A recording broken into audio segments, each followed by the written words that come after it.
others are making good progress? Hope it's all going smoothly. Oh, hey look! They made it back as well!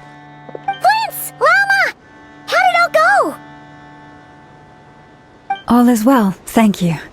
Nefer and Yehoda had to stay at the curatorium to wrap things up, so they won't be joining us for now. I ran into Miss Anefa and Miss Aino on the way back. Their work is still in progress, so I suspect they won't be back for a while either. You seem rather cheerful today, Mr. Flintz. I certainly am. I achieved what I set out to do and came away with more than I bargained for. Fighting alone can get quite tedious, but I had the good fortune to run into a pair of brave young warriors. We meet again. How have you been? Albedo! What are you doing here? Thankfully, tracking you down turned out to be a lot simpler than we envisaged. These two courageously lent me a hand while I was fighting the wild hunt. When they told me they were Servarka's colleagues, it all made sense.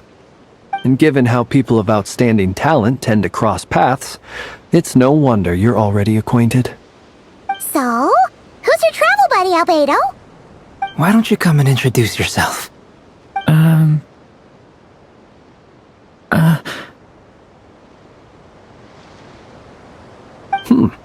A gentleman of few words, I see.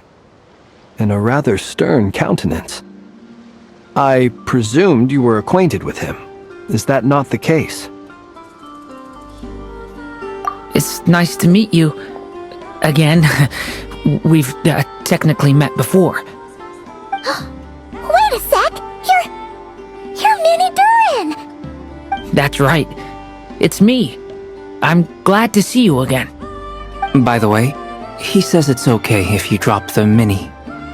Yeah, I'm not as mini as I used to be. Interesting, isn't it?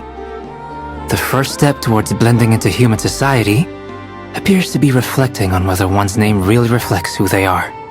Wow! You look so different! In a good way, of course. It's great to see you looking so healthy. Thank you, Paimon.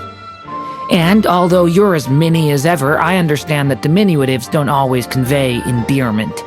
I'll be sure to simply call you Paimon as a sign of my great respect for you. Wow! You're such a smooth talker now. Paimon could get used to this. From now on, you may refer to her as your esteemed guide, Paimon. Personally, I think our little Paimon is the perfect size. When people call her Little Paimon, it's just because she's so adorable that they can't help themselves. If that's not a sign of endearment, what is? You're absolutely right, Miss Llama. My brother still has a long road ahead of him when it comes to understanding human relationships. Anyway, speaking of long journeys, didn't Columbina, leave with you? How come she isn't back yet? She's been catching up with old friends. Wouldn't be surprised if she stopped for a cup of tea or 10 on the way back. Uh-oh. People are talking about me. Hope it's nothing negative.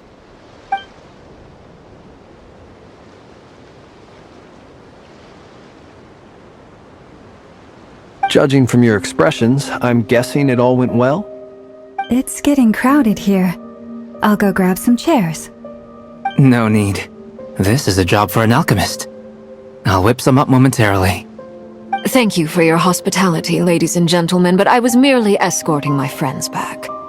I'll be meeting Sandrone shortly, as we still have some things to discuss. It's been a pleasure, everyone. But this is where I'll say goodbye. We really appreciate your help. Oh, come on. Spare the formalities. I'm just glad I could help out some true friends. I understand. Well, bye for now, Harlequino.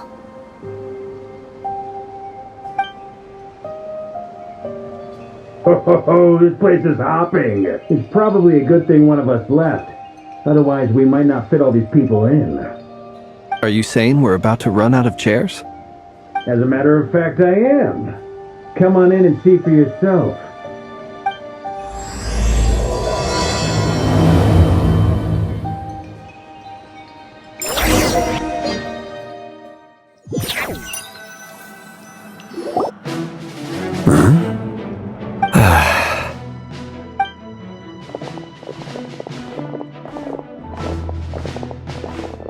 I overheard your little chit-chat outside, by the way. With Miss Columbina's colleague gone, we should be back to the original crew plus the other colleagues I brought in. Though, it looks like we have another new face. Someone else managed to rope in a colleague too? Frankly, you and Paimon are the only people I know here. This here is Deanslip, colleague of Teyvat's greatest guide, Paimon, and greatest adventurer, the Traveler. Well, not exactly colleagues, more sort of friends. When someone else jumps in to do the announcing, you know you're speaking to someone important. Let's hear what he has to say. Note to self. Once Paimon knows your name, the rest of the world will soon follow. When he comes looking for us, it's usually something important. Paimon's guessing you've heard about the Wild Hunt, then.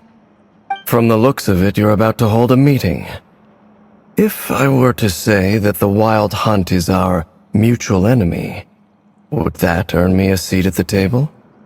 As the saying goes, the enemy of my enemy is my friend.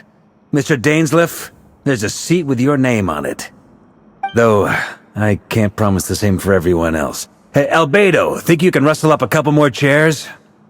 After all this time apart, Grandmaster Varka's first order is to rustle up a couple more chairs. I've missed this. Is he being sarcastic? Hey, he's your brother. Why are you asking us? I've still got a lot to learn about the nuances of human conversation. Trying to decipher Albedo's way of speaking has been like jumping in at the deep end. Oh, good point. Paimon gets you now. Don't sweat it. There are people who go their whole lives without getting the hang of it. You're ahead of the game already. I wonder what's taking Nefer so long. Perhaps you should go and check in with her. If anyone can hurry her along, it's you. I just got back from the curatorium. Besides, aren't you curious to see what's taking her so long? Miss Nefer doesn't strike me as the type to share secrets. And since gathering intel is her specialty, I'm guessing she'd prefer to keep her methods confidential.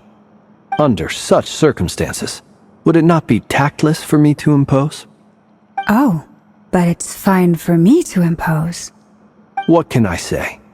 You have an unrivaled ability to garner people's affection, Miss Moonchanter. Besides, you have far more in common with her than I do. All right then.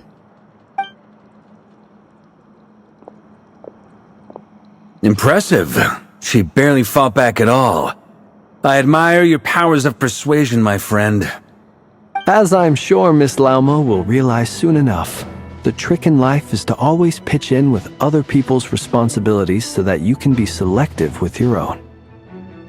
Another trick is to simply hide in the background. Spoken like a true sage. Anyway, looks like we've got some time to kill before the meeting. Let's take a little breather, folks. And feel free to chat amongst yourselves. We'll get down to business once the other two arrive.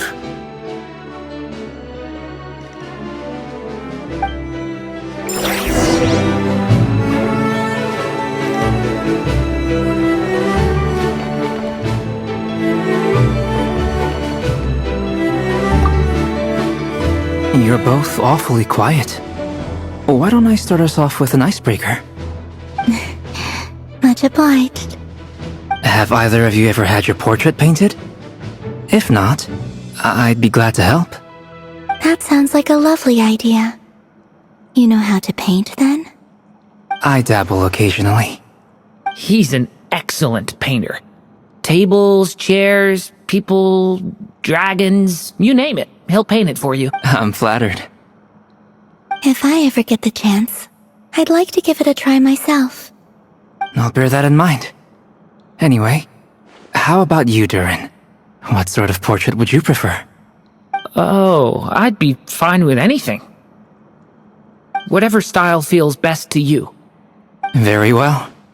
Then I'll play it by ear. You can replicate any style I want? I can try. If you show me a sample, I'll do my best to match it. Thank you. In that case, I'll dig up some reference material for you.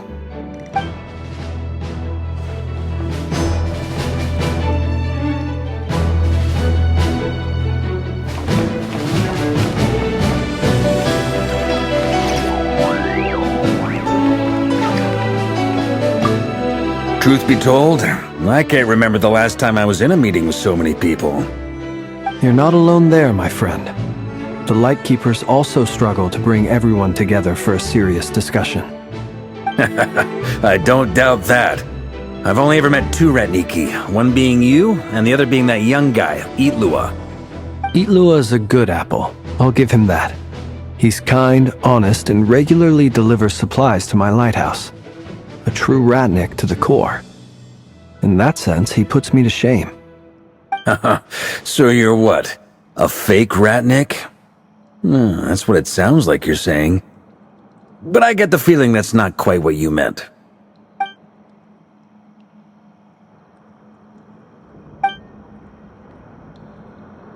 Come on, why the awkward silence?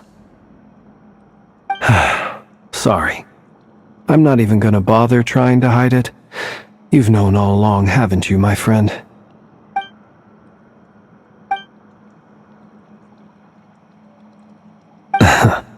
Now that was an awkward silence. Let's just keep this between ourselves. Probably best if Itlua doesn't know, huh? That goes without saying. Gotta be careful what you share with youngsters, after all. Anyone else in the know? Let me guess. The Traveler and Paimon? It's dangerous being too sharp for one's own good, you know. Then, in the name of the Animo Archon Barbados himself, I swear, your secret's safe with me. When we went for drinks, you said that you and Barbados were practically best buds. In the light of that claim, do you really expect me to take your oath seriously? Of course. Just as long as you don't go spreading around the fact that I'm close with Barbados, all right? Fair enough, then. Nothing like a bit of mutual leverage to seal the bonds of friendship.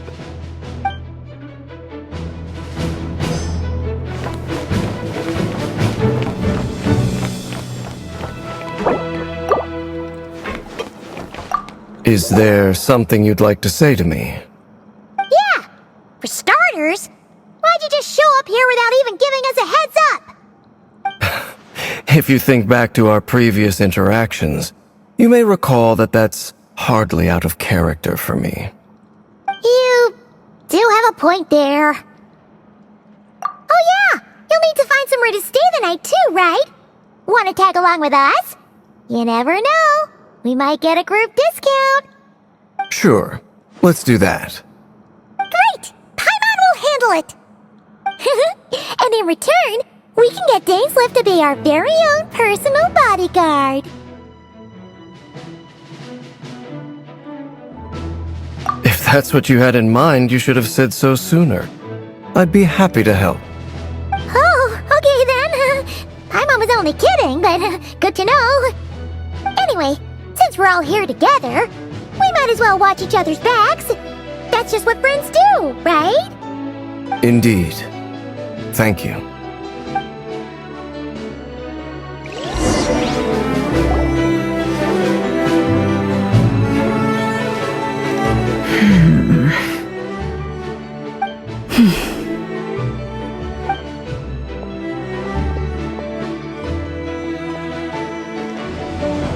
Ah, Miss Nefer. You made it after all.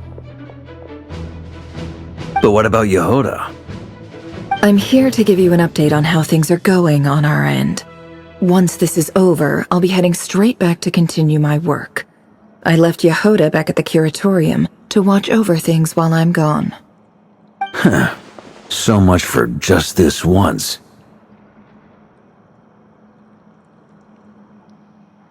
Shh! Not so loud!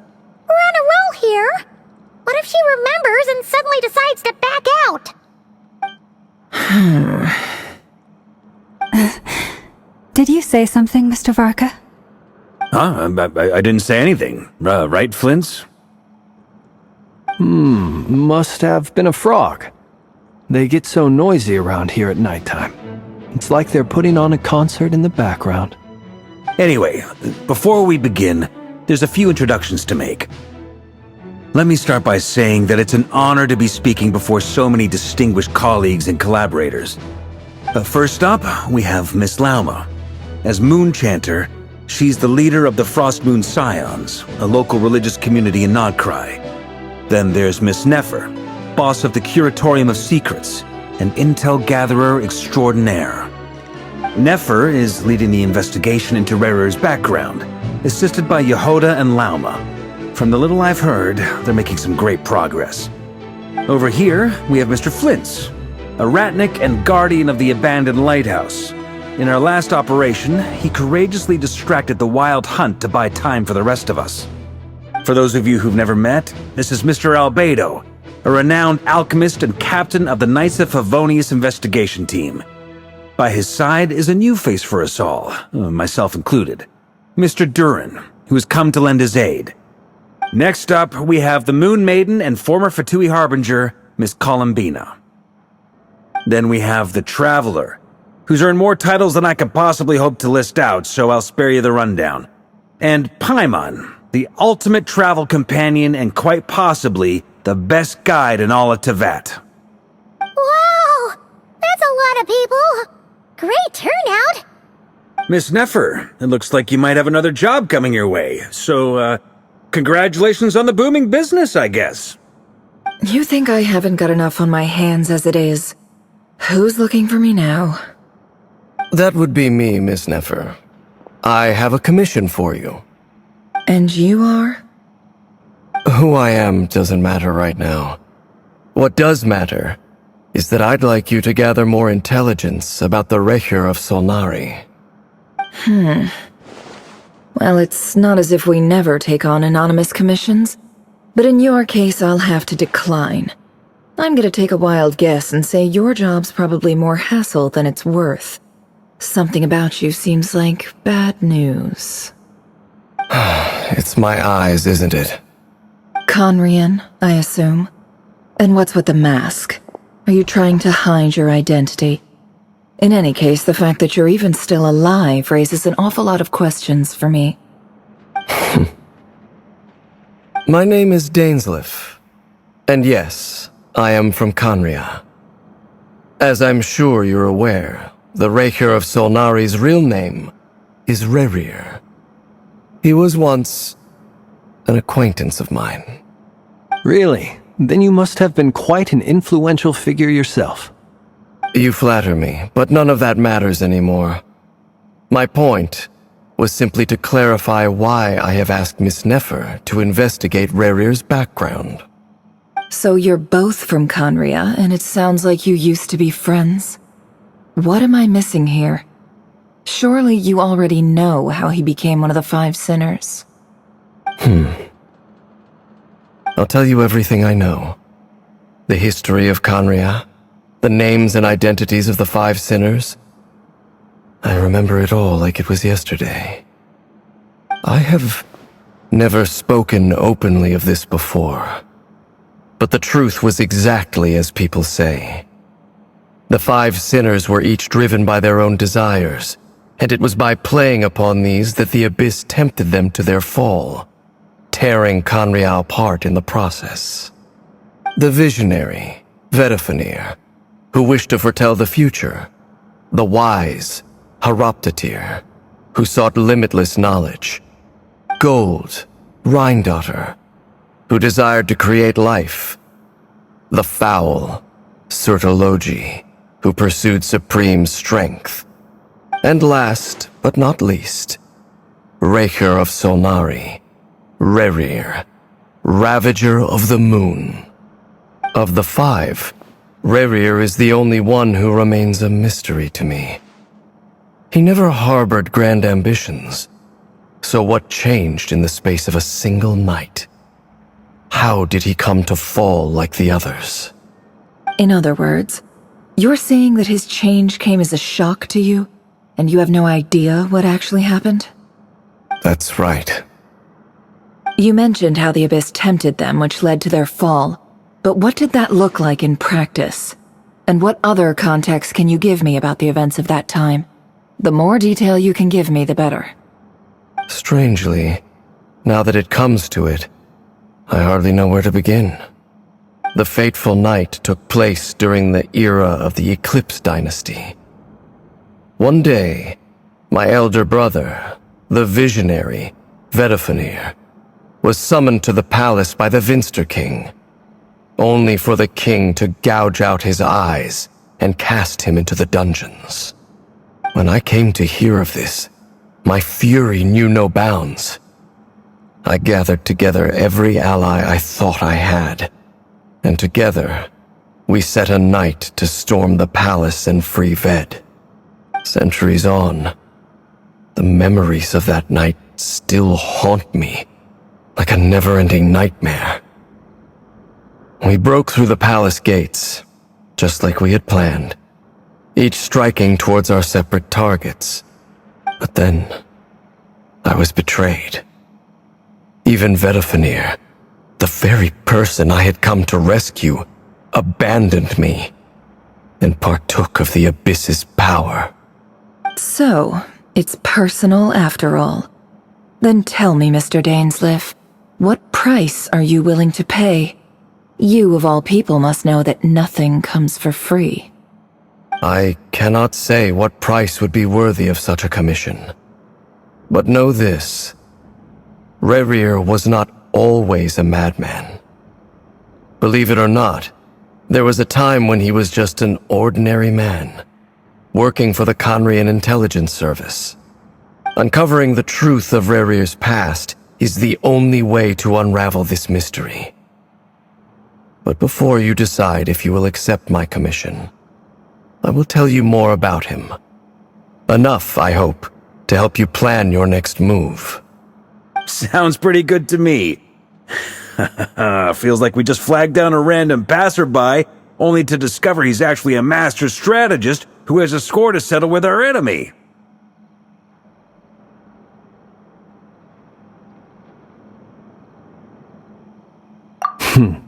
Can I borrow your halo? It could be useful in the lighthouse. Hey, enough with the wisecracks!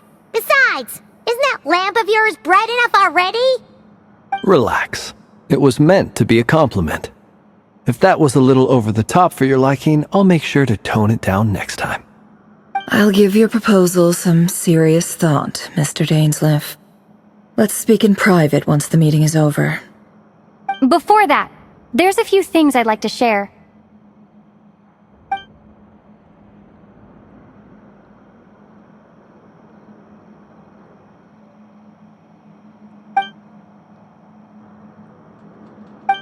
Now that we've united the hearts of the three moons, your power should be greatly enhanced. But it seems like that hasn't happened yet? I believe it will take a little longer. You've done so much for me, so I want to be completely honest with you all.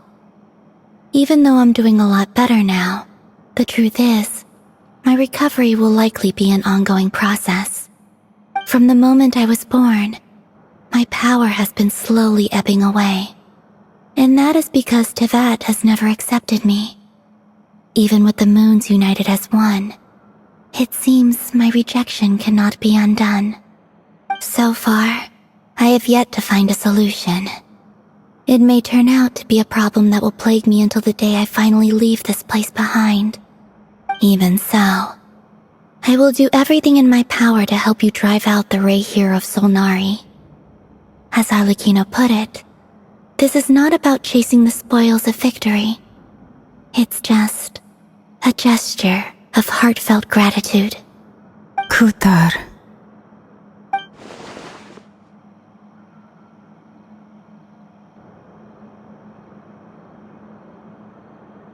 Defeating the Reihir of Solnari will be no easy task. While my strength slowly recovers, we'll also need to gather more intel. Naturally. We should take all the help we can get if we hope to defeat him.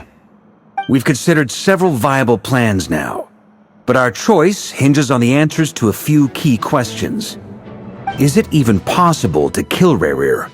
What experiences shaped the person or monster he became? And what's he really after? Given Albedo's expertise in alchemy, I think we should leave him to try and answer the first of these questions. Understood. As for the other two, I'm afraid we'll have to count on you again, Miss Nefer. Believe me when I say it's not my wish to burden you. But right now, relying on your skills is our only option. So you're placing all your hopes on me, huh? We can't thank you enough for agreeing to help us. Honestly, I can hardly believe how lucky we are. You sure have a talent for changing your tune, Miss Moonchanter. Timid like Yehoda one moment, then flinches insincere flattery the next. Ladies, please. I must object to your portrayal of me. That's all. Feel free to keep bickering. Just pretend I'm not here. I almost don't want to leave this room. I'm curious to see how this plays out. I have faith in you, Miss Nefer. Something tells me you'll stand by us until the very end. Oh? And what makes you so sure of that? What if I suddenly decide that my compensation is insufficient? This isn't about the money. I can sense that you've got a deep-seated distaste for Rerir, and knowing you, that alone is motive enough. Look at them getting along so well. Like two peas in a pod. And I'm the one they accuse of insincere flattery. There is no justice. Miss Lauma, you have to understand something. Unlike you, I don't actually enjoy having everyone's hopes on my shoulders. Is that right? Well, maybe the fact that I'm willing to put my hopes in other people says more about me than you. But the fact is, I also trust you. And that's because I know that you're someone we can count on. Anyway, we've got our plan, so let's get moving. Mr. Dainsleif, let's talk. And Traveler, once we're finished, if you've nothing else planned, I'd like you to come with me. This whole experience is teaching me a lot. For instance, I now know that when other issues come up in the future, I'll have far more luck getting Lauma to convince Miss Nefer than trying to do it myself. Hate to say it, friend, but that's one of the funniest things I've heard in a while. Why? You think I've got it wrong? Quite the opposite. But what makes it so hilarious is how long it's taken you to realize.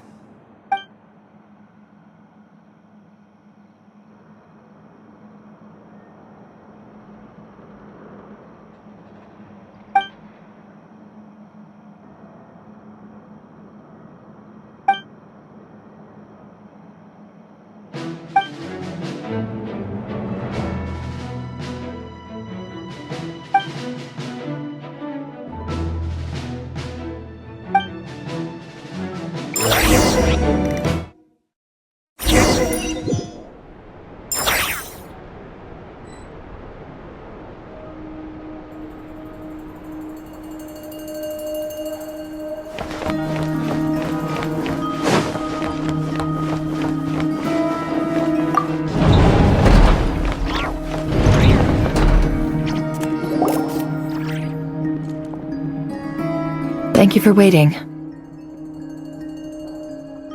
It's okay. We actually used the time to help Dainsleif get a room at the hotel. That's very considerate of you. Now, I trust you share my curiosity about Rerir's past, and you seem fairly familiar with Mr. Dainsleif already.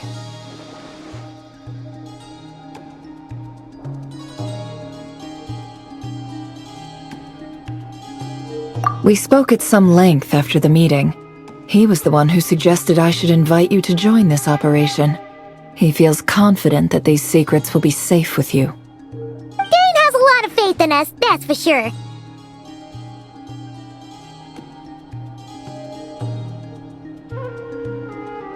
Likewise. I appreciate that you got right on board without interrogating me about why I invited you. It shows that you trust me to explain everything in due course. That's because we know what you're capable of. We appreciate you too, Nefer. You might have been forced to help in the beginning, but this time, it was your choice. That's one way to put it. Another is this, that once a decision's been made, it's set in stone. After that, my only goal is to see it through. Alright, so here's how it is. I'm going to access Rarir's thoughts again using my confidential method. Now, I'm sure you've seen things like this before on your travels, so you're surely well aware of how dangerous it can be. The reason I've gathered you all here is to ensure my safety during the proceedings. I plan for us to enter the fragment of his consciousness together, and once inside, I will focus on searching for information. Think of this as a diving expedition into someone's brain. If I'm the diver, you are my safety equipment, tasked with keeping me alive while I'm under the surface. Once the ceremony begins, we will all be spying on privileged information. But in the interests of safety, you must remain absolutely silent at all times. We will discuss our observations after the ceremony has concluded. Lastly, any individuals of a weaker constitution are advised not to partake in the ceremony. In any case, Paimon has her own job to do, which requires staying in the room but not joining the ceremony.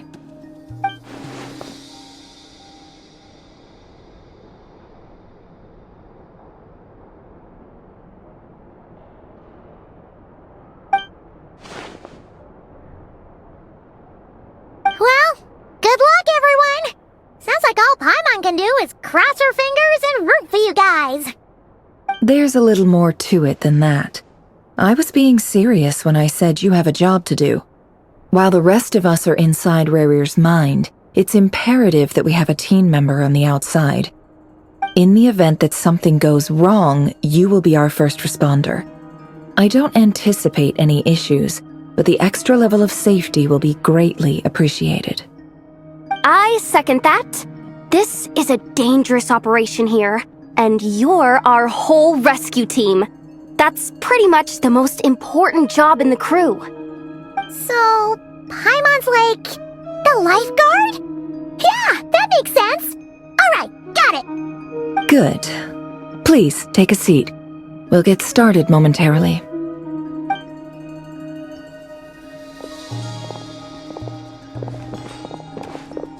So, did Mr. Dainsleif tell you anything else? He told me that he believes Rarir kept some big secrets in his life. He's not sure that they were the cause of his eventual downfall, but he's asked me to uncover what those secrets were all the same. But surely you're not planning to go through with this, no matter the cost. If you think that, you'd be overestimating me. I'm a businesswoman, not a mercenary. But I do have my own professional reasons for taking this job. You think I'd turn down the opportunity to get a first-hand glimpse into Conrian history? No chance. Well, as long as you don't let morbid curiosity get in the way of safety concerns, we're good. We'll do whatever we can to help you. You're such a killjoy.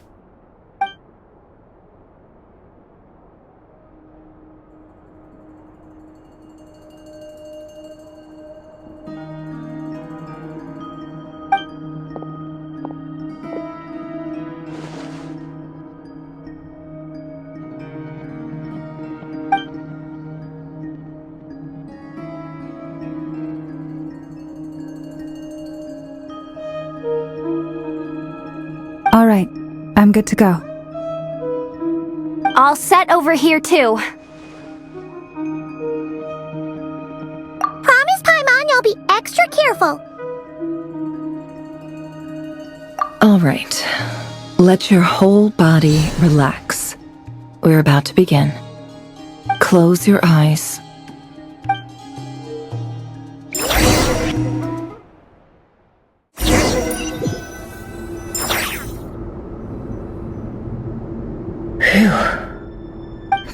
be his office. Pretty standard setup. Bookshelves, paperwork, files. According to Dainsliff, Rarier used to be an intelligence operative. Chances are there's plenty of top secret intel stashed away in this room. Is this where you keep your secrets, Rarier? Can't say I'm not looking forward to this.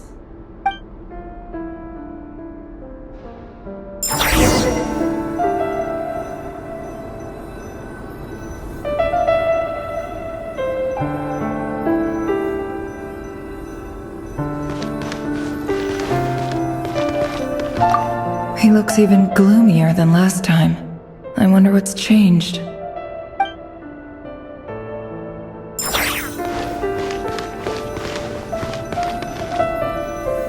He looks even gloomier than last time. I wonder...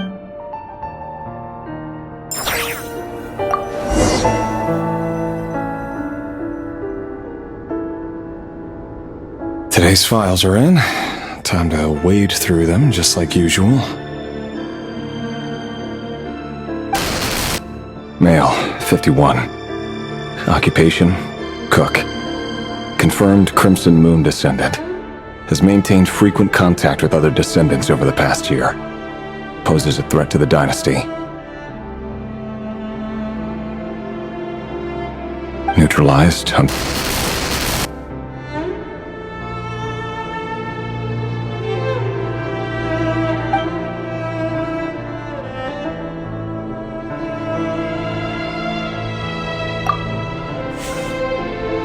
This one should be archived under purged targets.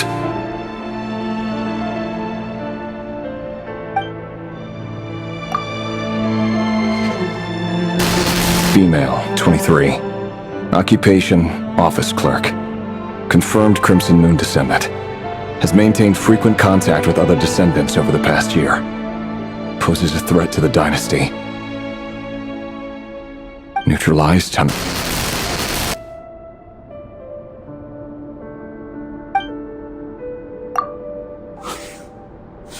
Another one for purged targets.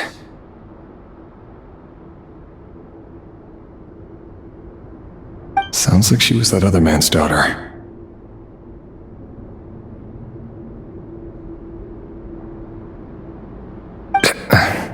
Never mind. What's it got to do with me?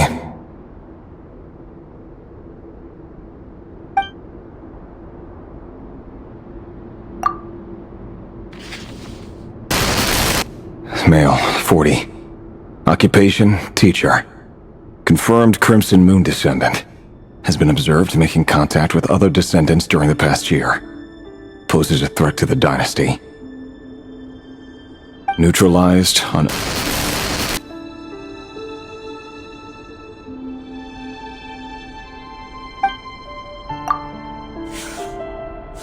Just another nobody for the archive. Come to think of it, I remember surveilling this man. A case like his never would have been considered a priority in the past. Huh.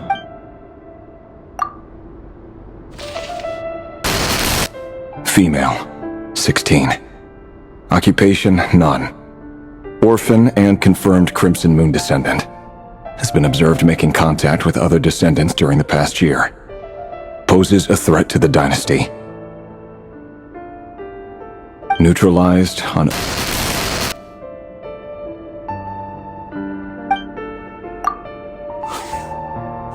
Filed. I have no recollection of this girl. None whatsoever. She doesn't seem to be anyone important, but then again, how many of them really are?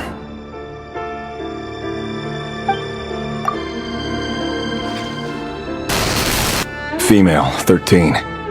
Occupation, none. Orphan and confirmed Crimson Moon descendant. Has been observed making contact with other descendants during the past year. Poses a threat to the dynasty. Neutralized and...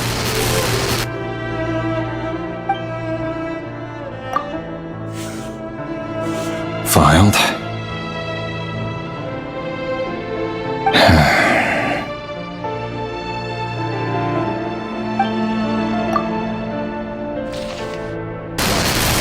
Male, 11. Occupation, none.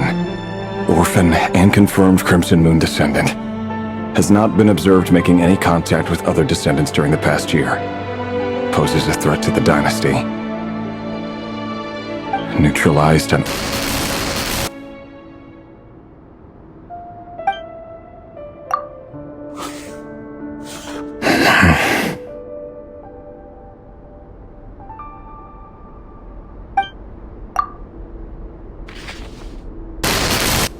Male.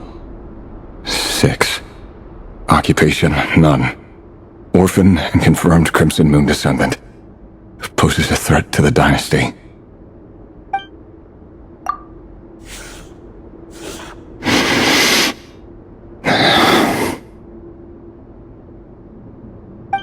It's funny, isn't it?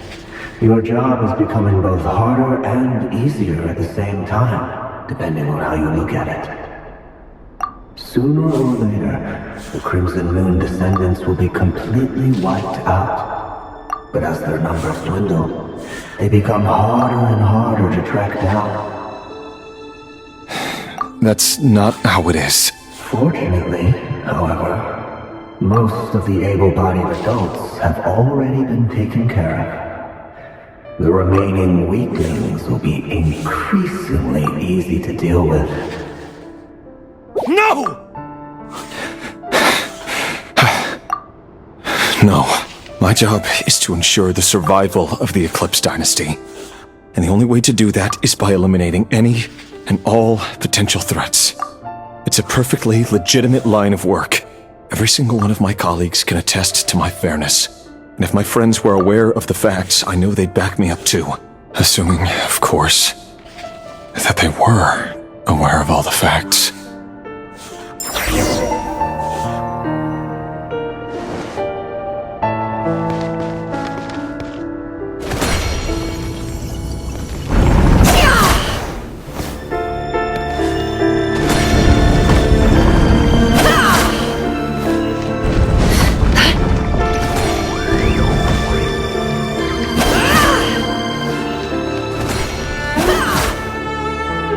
Mr. Vedifalnir? It's been quite some time since we last met. Revir, I trust you're here because you have something important to discuss. Forgive me. I wasn't tuning out, it's just, I noticed you didn't even phrase that as a question. As if you knew I was coming. Tell me, does someone in your position ever feel the need to ask questions at all? It is indeed within my power to foresee certain things. Things like your arrival. I was just thinking. It won't be long before I'll be inviting both you and Dane to my wedding. That isn't a lie, but nor is it a fact as such. It's a wish, isn't it? No fooling a prophet, is there? Ever since that day we met for drinks, I knew it was only a matter of time before you came looking for me. Does it feel good? Knowing how the future will unfold. I'm afraid the notions of good and bad fail to capture the complexity of what such a power entails. Once you've seen what will come to pass, it can be all too easy to succumb to fear and melancholy. Unless, of course, you learn to abandon these feelings.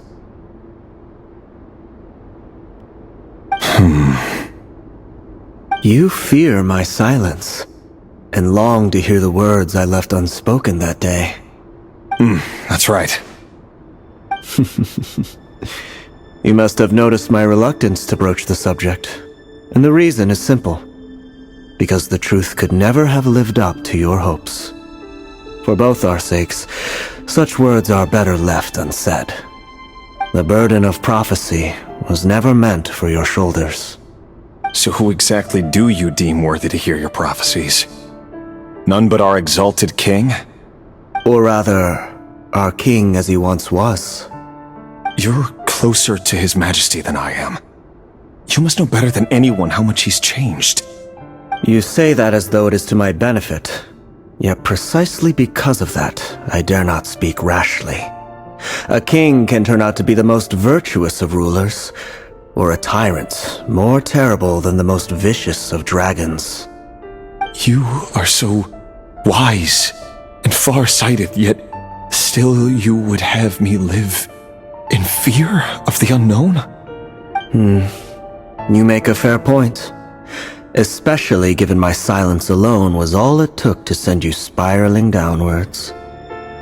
Very well then. Let me offer you some advice. And I say this not as a prophet or a visionary, but simply as the brother of your friend. For many reasons, there is very little chance of your marriage ending in happiness. If happiness is what you seek, you should find another fiancé.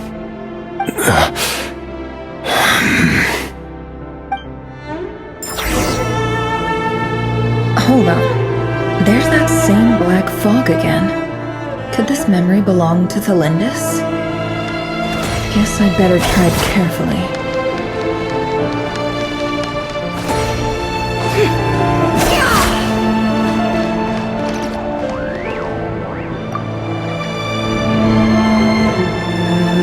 Wait. Hear me out. This time we finally got a clear look at his face and learned his true identity. His name is Rayrir, and he claims to be one of the king's guards. What did you say? A cruel irony, isn't it? The man you're set to marry leads a double life as a brutal executioner. Why are you telling me all of this now? Simple. It's because I want you to kill him. You are the only person he would never suspect. No, absolutely not. I would never dream of doing such a despicable thing. So you'll just stand by and watch him slaughter us to the last? Do not forget that the blood of the Crimson Moon flows in your veins too. The blood of the Crimson Moon? What does that matter now? The dynasty has long been dead and gone. You think that alone is reason enough for me to throw away everything I have? Why wouldn't it be? You too were once a child of the Crimson Moon, just like me. Don't tell me you've never felt so much as a flicker of fury for the way we were trampled into the dust. As long as you promise to abandon this pipe dream of restoring your dynasty, I can try to persuade him. Or have him persuade the Vinster King. Persuade the Vinster King? Do you even know why he's so obsessed with hunting us down? Why he keeps trying to force us to hand over our secrets? Over and over again? Or why we refuse to give up on restoring the dynasty? The Vinster King. A blind fool. His eyes clouded by powers from beyond this world. A petty little man with a miser's heart. And he dares to sit upon the throne? Mark my words. Sooner or later, Conria will fall. And it will be his doing. If you can't bring yourself to do it, so be it. Just you watch. It won't be long before calamity descends upon us all. The Rayrir of Solnari. That really is quite a secret you've been keeping from me, Rayrir. But who am I to talk? Am I really any better? I've kept my own past a secret this whole time too. Love should be built on honesty. But ours was born from lies. And yet, is it really so wrong to hide things that would only make life harder? If we don't cover up the parts that no one else should see, how can we go on pretending to be normal? Vedifulnir must have known all this. And that's why he made his prophecy. In the end, nothing stays hidden forever.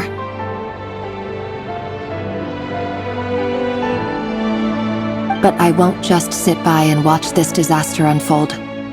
I'll do everything in my power to protect what I cannot afford to lose, no matter who I have to face.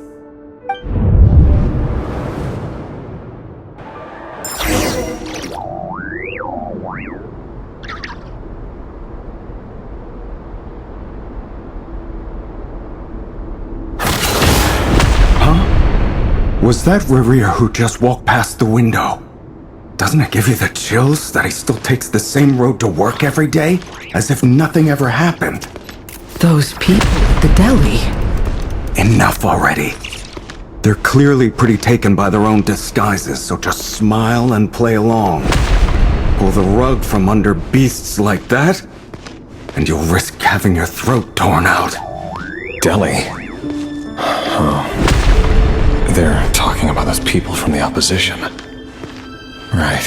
I'd almost forgotten they used to run a deli. People of no consequence always vanish. So... But surely you can see he's not the man he pretends to be! So many have died already, and they say that the king's madness grows with each passing day. We're not going to survive this, are we? But why does it have to be this way?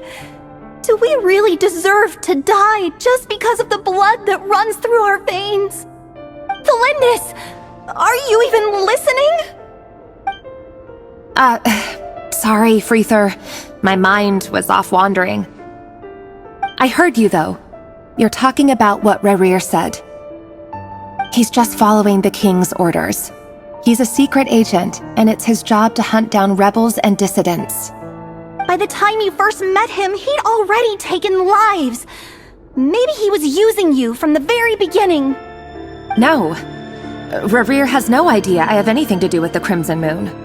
My family are only distant relatives of the main lineage, and besides, my eyes are perfectly ordinary. Truth be told, apart from my teacher, pretty much no one knows I have any connection to any of it. It's been a long time since my family severed ties. But as Orlog said, who could possibly talk sense into that raving lunatic of a king? No one! I'll work something out. Trust me, I'm with you all. But for now, you need to keep yourselves hidden. Don't let anyone find you, anyone at all. Don't forget that Revere is an Eclipse operative. You need to be extra careful when he's around. And when I am too. For now, don't come looking for me. And if anything happens to me, just act like we've never met. If even you can't escape this, what hope do the rest of us have?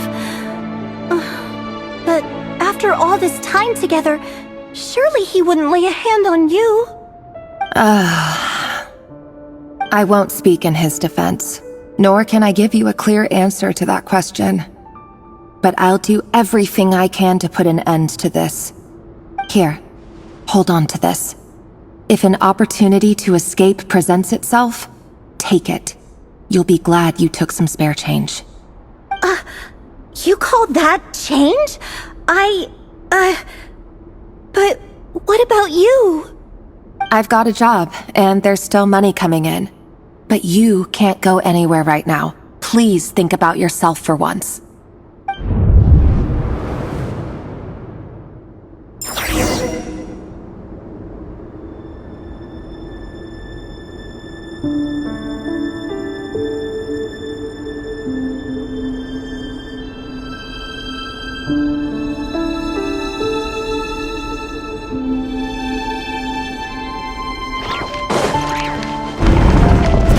Can't hide the truth.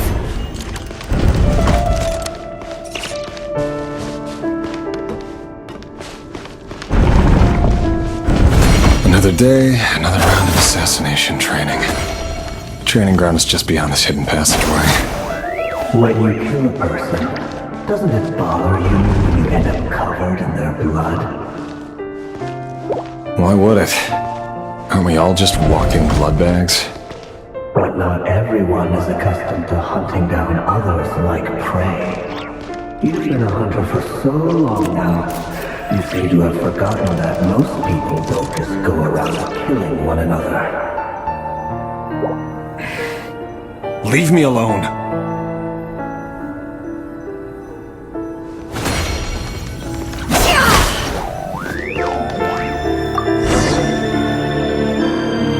Make sure you have a firm grip on the handle, then choose your angle well.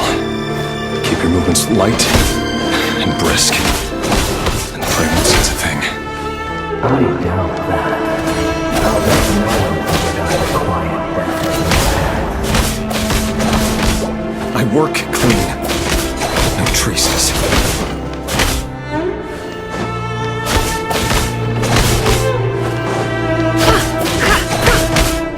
That doesn't make it open about the door.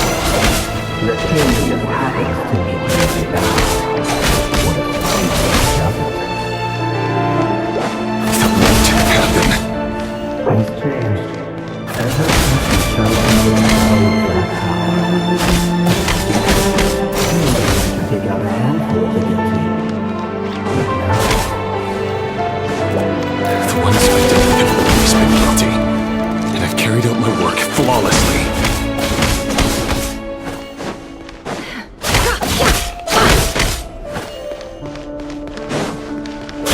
No more lies.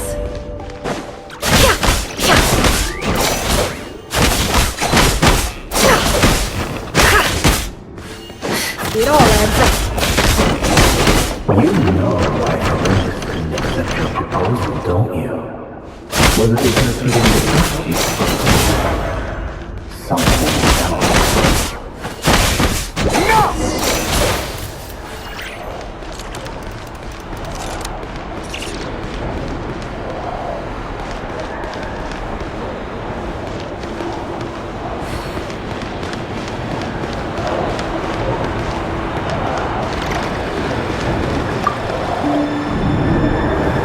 Valindis, do you still remember Orlog?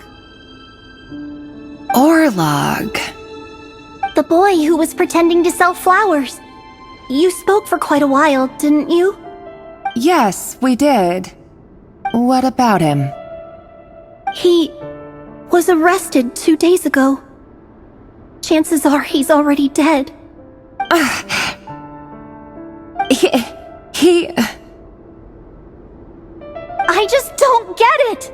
After everything he's done, why do you still stand by him? Or does it mean nothing to you that people keep dying? No, that's not... Just hear me out. I need to go now, Thalindis. They're looking for us. You take care too. If you ever need a place to hide, come find us.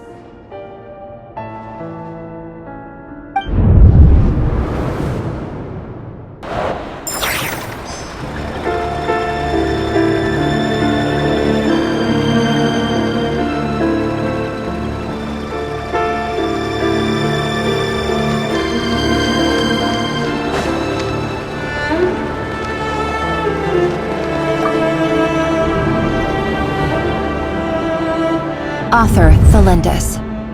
Over the course of this week, the research object was subjected to interference for a total of 47 hours for experimental purposes. The results are as follows. All subjects of observation that were sent inside have now... The situation within is proving more problematic than anticipated. No progress whatsoever. What now? Won't you give me even a glimmer of hope? Things are getting worse by the day. I have to find a way or we'll all be in danger.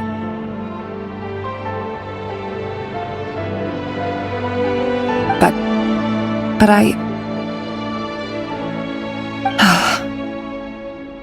if all this research comes to nothing, what then?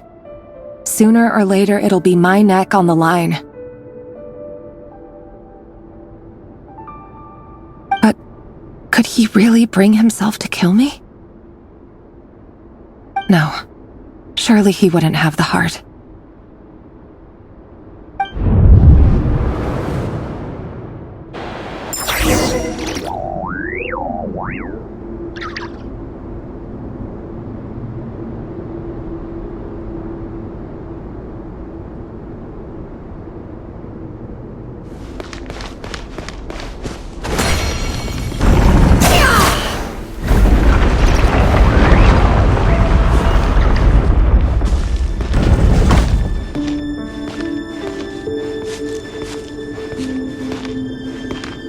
Why won't you just let us go? We don't even know each other. All we want is to live ordinary, peaceful lives. You want... to live?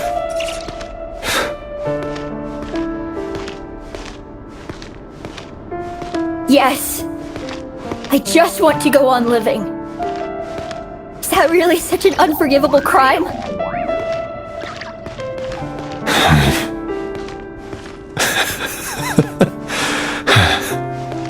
You want to go on living. I want to keep living too. To keep living forever. That's why I have no choice but to continue on the path I'm on. If only some savior would suddenly swoop down and change the way the world is. Too bad that's not going to happen. Imagine that. If there really were such a person, you and I wouldn't be standing here like this, would we?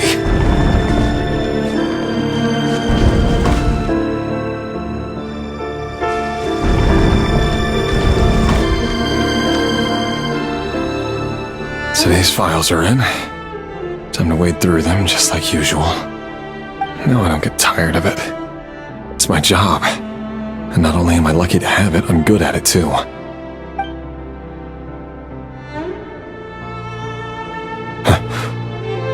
Wait. That's... Thalindis?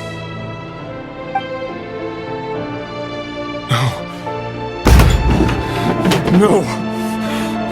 No! Why? But you bear no mark of the Crimson Moon! How could you possibly have anything to do with them? It cannot be! A diluted bloodline. Carefully concealed. I see it now. You've been living in the shadows just like me. What a fool I've been. Numbing myself with talk of justice. Even imagining my friends would back me up. But in the end, Irminsul. Finster King! How far are you going to take this?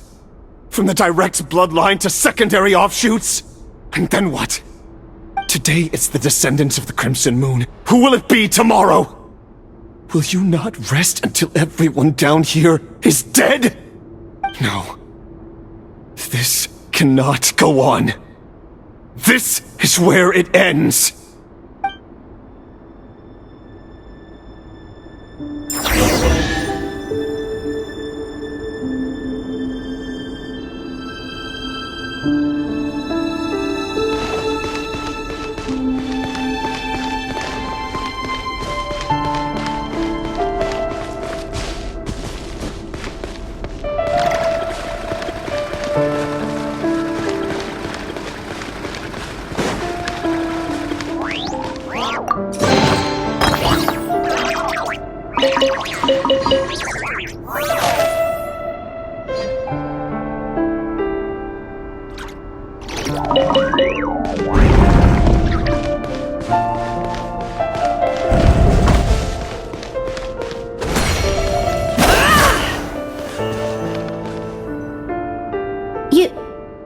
You're really letting me go?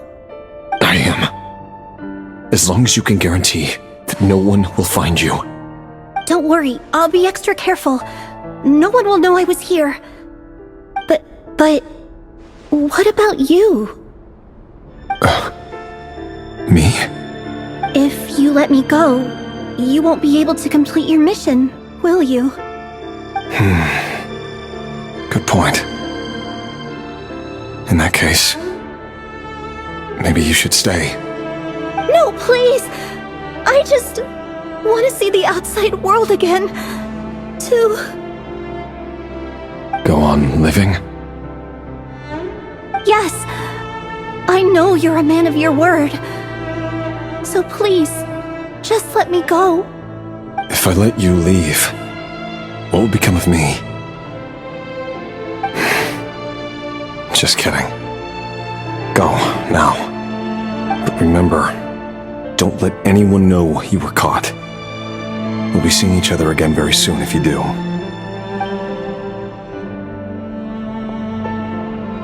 Even shadows in the dark must live by a code. But you can't save everyone. You've been whispering in my ear for days now, Vedifalnir. What are you trying to do? Break me down? I only say this because you long for an answer to your problems.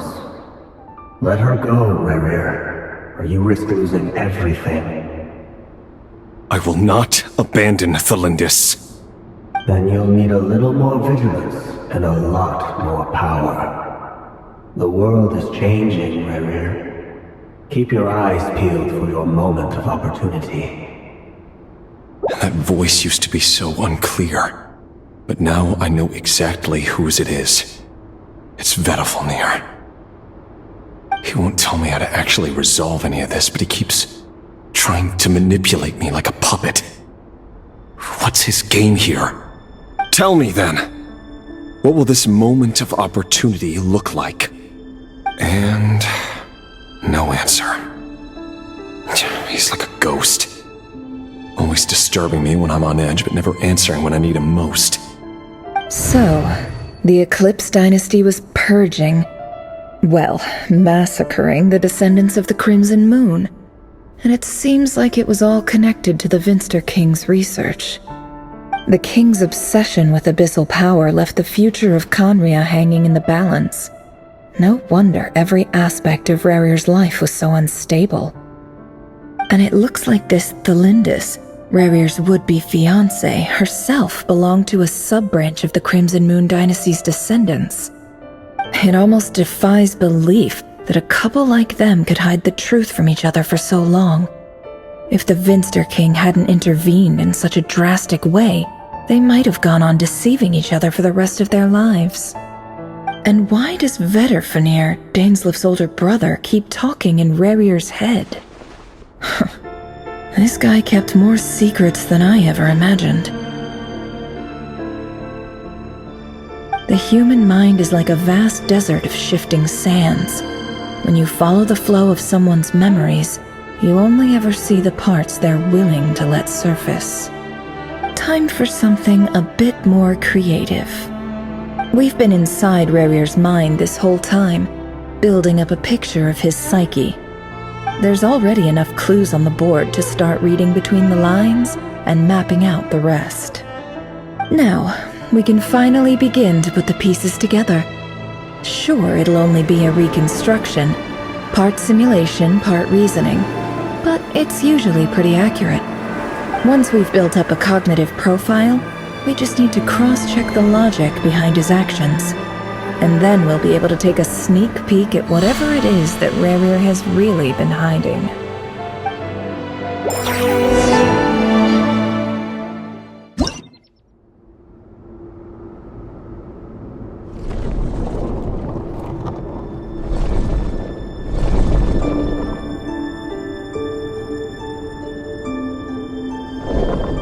Rerir, are you there?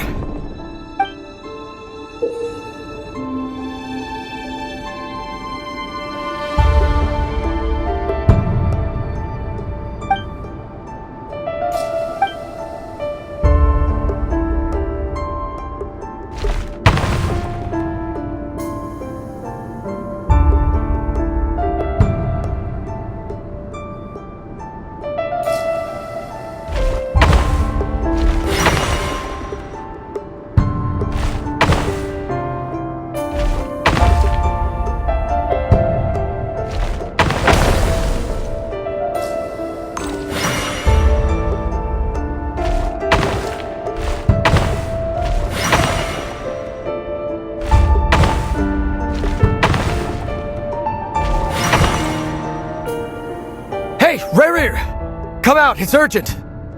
Dane? What's wrong? Quick, come with me. I'll explain everything once we've met up with the others. Okay. I'll come. But Thelindis is still over at the Universitas. I'll need to leave her a note. All right then, but make it quick. I've never seen Dane so worked up before. Whatever this is, it must be big trouble.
Well, this is a nice change, meeting you all at this hour. When men and women of ambition can speak face to face in broad daylight, I say that's a big step forward for our dear Conria. Don't be ridiculous. We do not fear the day. Why would we seek refuge in the night? You might ask your blade that same question. I'm told it prefers the cover of darkness. The word on the street is that Sir Elegy only strikes when he has an unfair advantage. But that is patently false. I see you're missing an arm and a leg. Surely only a fair fight could explain that.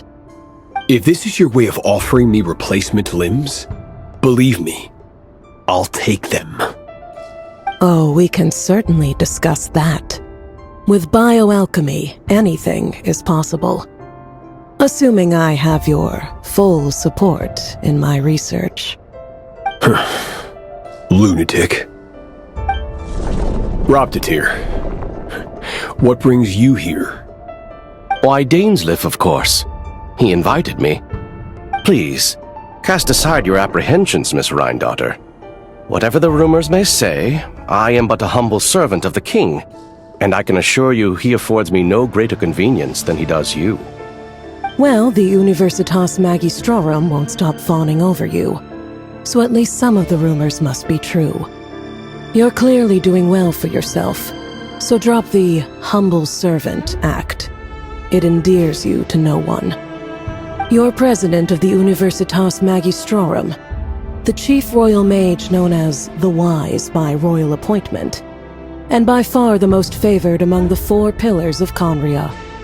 Vice President Veet doesn't even try to hide his envy when he sees you. My success is the product of hard work and good luck. It's as simple as that. Were the king not such an extremist, I hardly think I would have received a senior post at my age. Of course, no job is without its gripes. Serving a king like ours can be a challenging task, as I'm sure you can imagine. And as for Efterveet, in missing out on the presidency, he's dodged a mountain of stress. Like everything else in life, it comes with pros and cons. You're all here. I apologize for the short notice, but it was an emergency.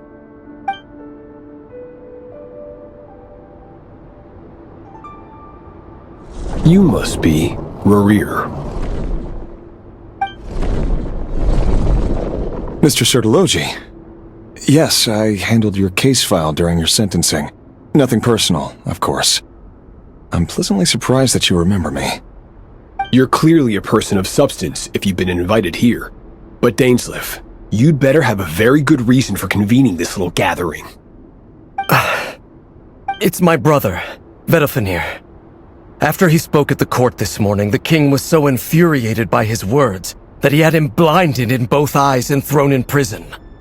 Vedalfenir in prison? Strange. I thought the king trusted him and Horoptatir more than anyone else in the world. Does this mean the king's circle of trust just got even smaller? It has nothing to do with trust. It's about what the king wants, which is as clear as day to anyone paying attention. I simply appease him, because it's in the best interests of the Universitas Magistrorum. And also because you're slimy. Vedalfenir, perhaps less so. But still, a visionless visionary? It rather inclines me to think that qualifications are not what get you ahead in Conria. Do you honestly think this is an important discussion to be having right now? Dane, what are you planning to do? Rescue Vedalfenir, I assume. Correct. It will mean storming the palace by force. Tonight. I need all of you on my side. That's far too dangerous. And don't forget, Dainsleif, you're captain of the Royal Guard. You swore an oath to the throne. You've been planning this for a while, haven't you? I have no desire to commit treason. But whatever critique the king may have of Vedalfenir, disfiguring your most loyal subject for putting the best interests of his court and nation first, this is not the conduct of a wise ruler. My blade will force the king to see the error of his ways. So, Vedafilnir's prophecy enraged the king. I'm sure it wasn't what he wanted to hear, but if he won't take counsel even from the visionary, that is deeply troubling news. The extent of His Majesty's madness is now all too clear. The question is, how does a man like me get out of this situation unscathed? You have noble ambitions, Dane, but I'm afraid they don't do much for a guy like me. I'm not interested in saving the world. All I want is a letter of pardon. A letter of pardon? For whom? Thelindis? The chances of the Vinster King issuing a pardon for anyone connected to the Crimson Moon seem vanishingly slim.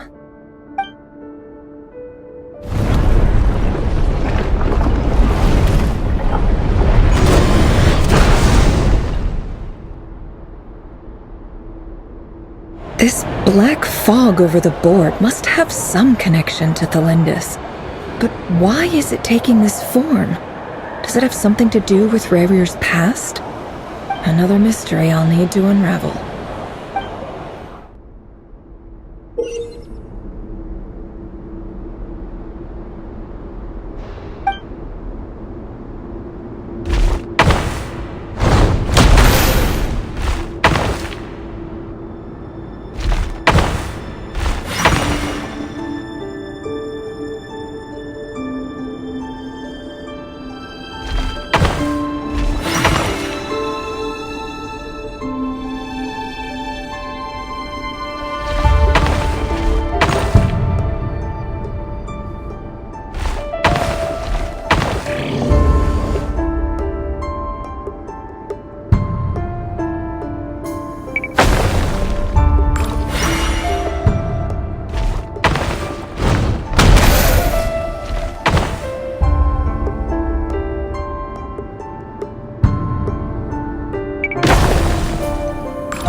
Author Thelindis.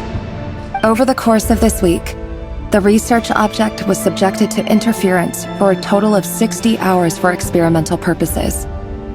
The results are as follows. Research dating back to the Crimson Moon Dynasty has established 2 points regarding moon marrow. Firstly, its origins have something to do with a god's power. Secondly, it serves as a portal to an as-yet indeterminate location. Moon marrow can thus be defined as a spatial gateway. However, there are a number of hurdles to overcome before we can answer the question of where it leads to. To start with, opening the gateway requires a specific power source, which the relevant literature indicates. An enormous amount of power is then required to keep the gate open. Currently, the total power output of our instruments remains in the single digits. To make matters worse, I am now the only staff member remaining in the Moon Marrow lab. The Universitas Magistrorum recently decided to move most of its personnel into abyssal energy research, which has stymied all Crimson Moon-related projects. This is not a wise move. I have always maintained that placing all our hopes in a single source of power is risky, especially one as poorly understood as this. As well as making ourselves overly reliant on a single resource, we are neglecting other promising technologies. I apologize if this comes across as disrespectful. But as a Moon Marrow researcher, I desperately want to see the world beyond the gateway. If we really made it there one day, what would we find? And how would we go about taming the unknown? My imagination is endlessly fueled by questions such as these.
This is for you. I heard you're gonna leave the city with your parents. The Lindis, did you hear about what happened? I've heard nothing. Revere got back very late last Friday, and he was acting a little unusual, but he slept pretty well, so I'm guessing whatever he did was a good deed.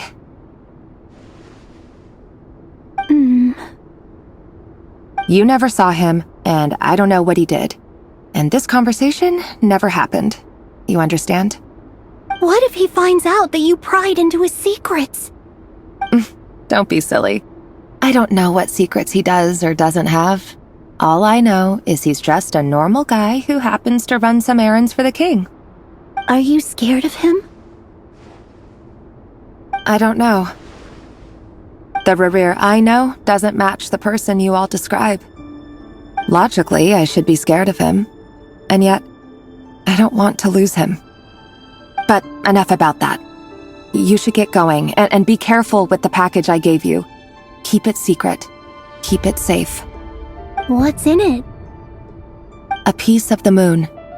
All you need to know is that as long as you keep it safe, then in the future, everyone will be able to see a red moon. A red moon? You mean our moon? That's right. Our moon. Promise me you'll look after it. I promise, the Lindis. The Crimson Moon bloodline will never die out. Its light, the color of blood, will become like a fire that flows in our veins, no matter how long it takes.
Hurry, everyone, and stick to the plan. Sir Dainsleif, what are you? Is this treason? You know what happens to those who betray the throne. Please, don't do this! It is the king himself who has betrayed the throne. He has betrayed all of Conria. If you have any love left for justice in your heart, you should join me. It's showtime. Dane and his group will handle the troops in the palace. Then Hraptatir and Rhindaughter will disarm the security measures. My job is to enter the prison and rescue Vedifalnir. Stay safe. Wish me luck. Look after my brother. Draw your blade. It is time for justice to prevail.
And the smell is abominable. Clearly, the king doesn't allow his prisoners a single shred of dignity. This is dire. Found you. Hello, Mr. Vedifalnir. It's you. Surprised? Oh, wait. I guess surprise isn't an emotion that prophets feel very often. I certainly felt some surprise in the moment when I was blinded. Surprise at the king's sheer ignorance.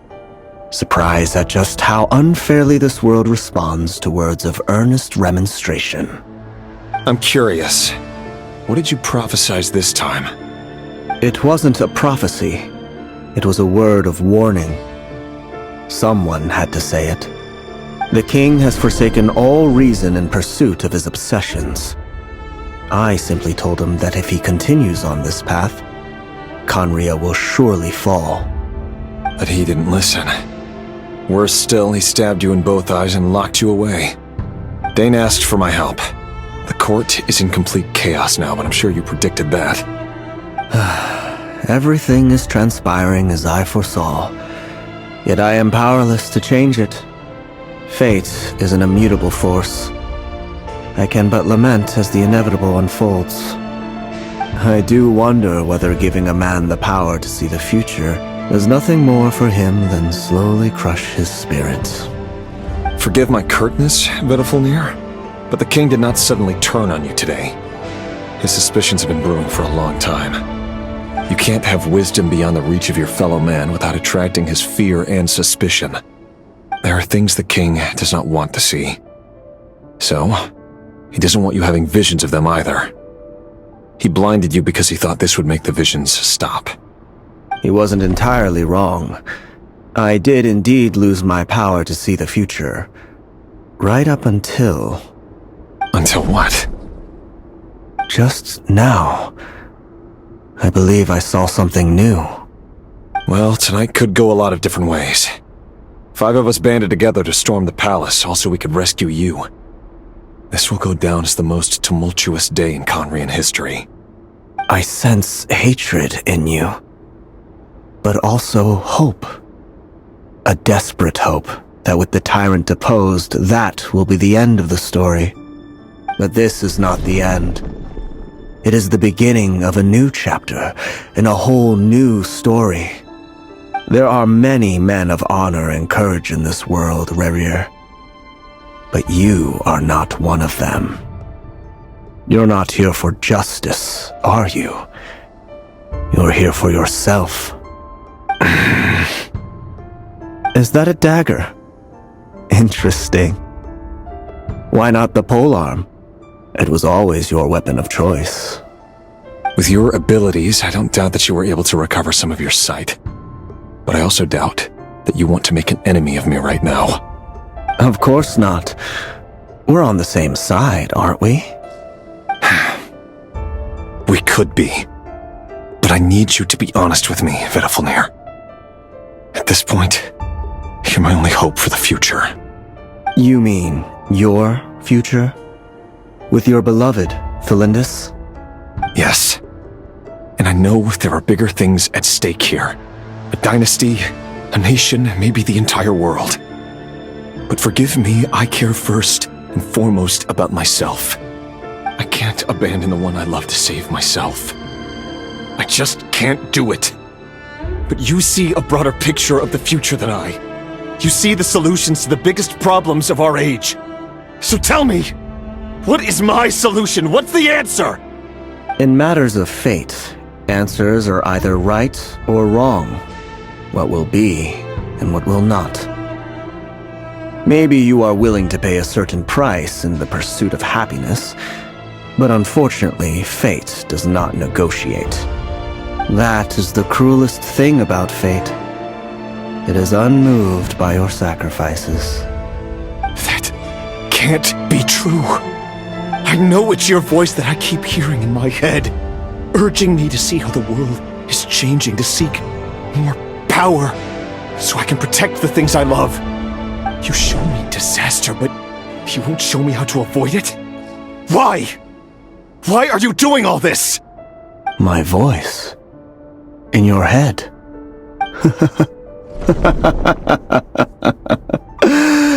So, you hear it too? The voice that steals your mind, gains your trust, and drives you crazy. It turns out that we are not so different, you and I. Vedafilnir just broke into the strangest smile I've ever seen in my life, as if he'd discovered some monumental secret. But then he suddenly switched to looking extremely weary. Very well then. My advice to you is as follows. You must persevere. Whatever trials and tribulations you may face, be steadfast in the belief that they are your path to the future. For as long as you live, your story with Thalindis shall not come to an end. That is the only chance you have of fighting back against fate. It is up to you whether you believe my words. Regardless, that is all I will say on the matter. I have no right to intervene any further. I will hold you to your word. Thank you for setting me free. In return, I will tell you one more thing that you cannot afford to ignore. Just then, a strange wave of energy rippled through the city. We had no idea what it could mean. If I were you, I would head to the Universitas Magistrorum. The Universitas? Oh no! I'm sure we'll be seeing each other again very soon, Rerir. Whatever Vedafilnir said, I didn't catch it. I didn't even help him out of the prison. There was no time to lose.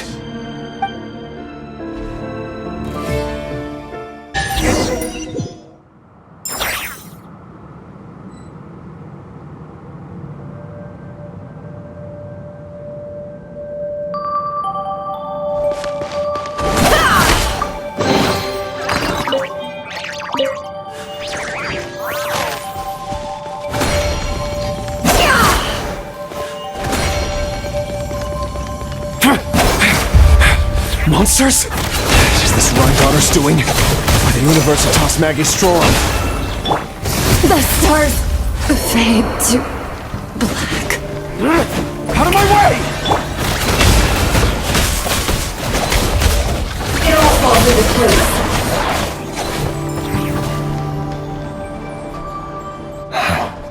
The Universitas. That reminds me of a rumor I once heard. Allegedly, the king installed secret mechanisms in the palace and around the city.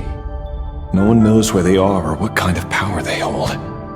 But if they were ever going to activate, it would probably be on a night like tonight.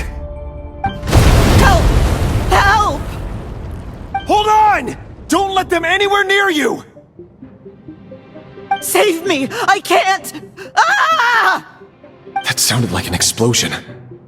So, the rumor is true? The king really went through with it? What other means does the king have at his disposal? They must run on power from the Abyss. And given it's a major center of Abyss research, anyone over at the Universitas will be in grave danger. I have to hurry!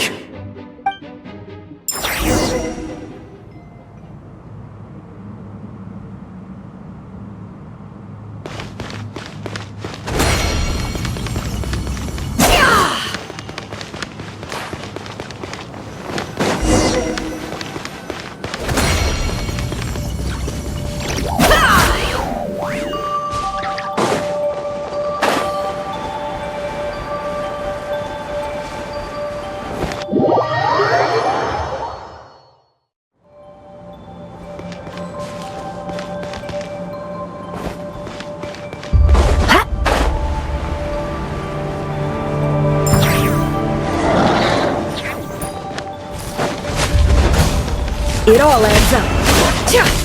Can't hide the truth.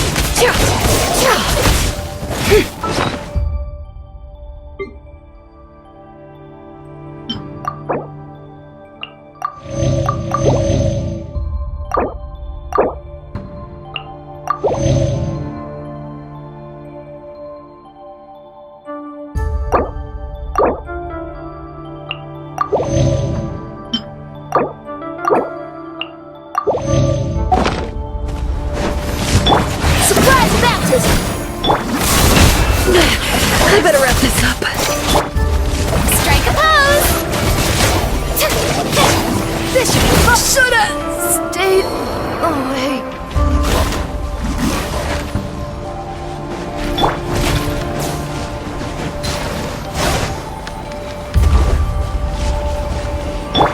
The night is cold. Seek within. No more lies. Can't hide the truth.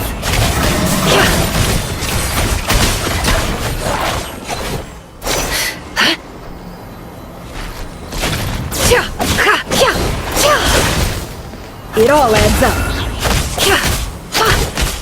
No more lies. The mystery unravels.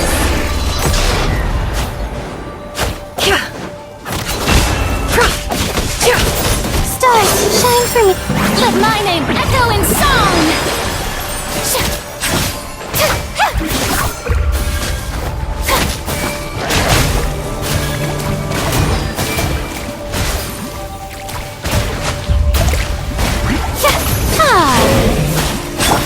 Can't hide the truth.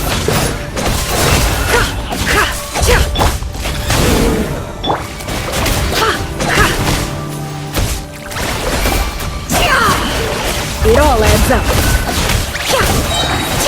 The deception ends here.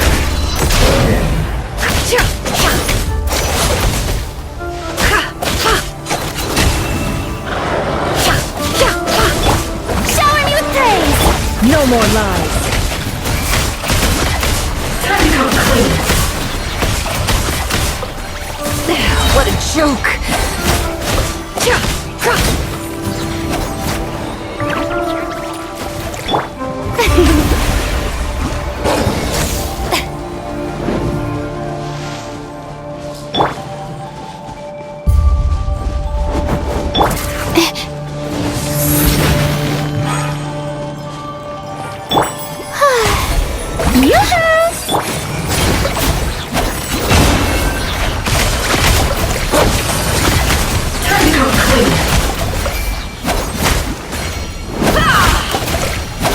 It all adds up.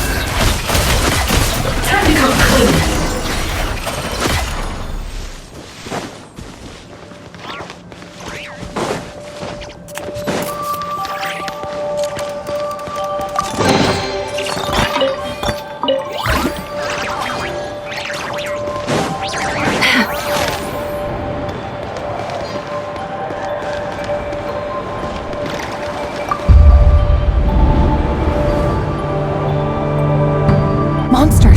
At the Universitas Magistrorum?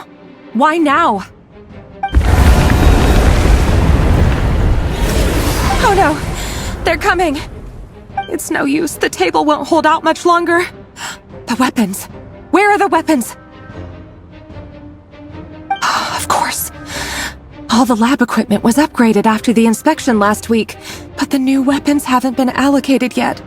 I'm done for. Is anyone there? I need help!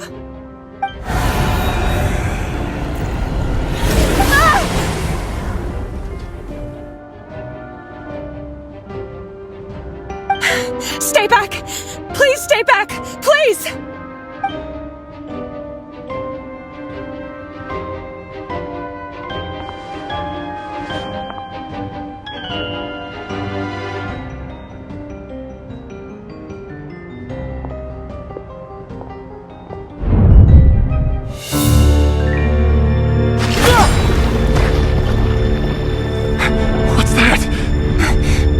Rear. So the rumors about your work are true. What? No! Listen, something happened at the palace tonight. We have to leave! You don't need to lie to me anymore. What do you mean? I know why you're worried, and I will respect the decision you've made. But it's okay, because I found a solution. I know how to end all this. You can have it back. The normal life you so desire. But until then, I'm afraid our wedding will have to wait. Cylinders? No, don't do it! Cylinders! Cylinders!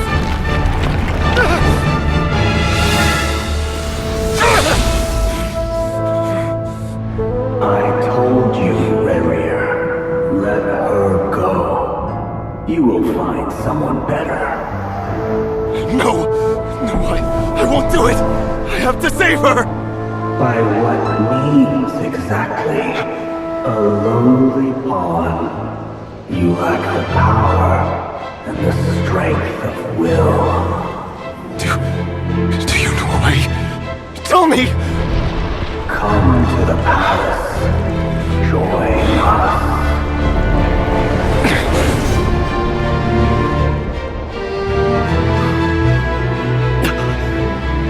Rerir, thank goodness we... Step forth and take your share. You made it. Not you too.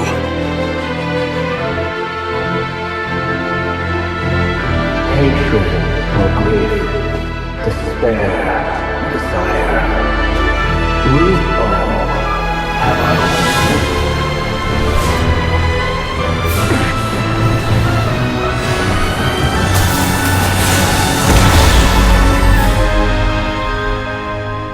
Rerir.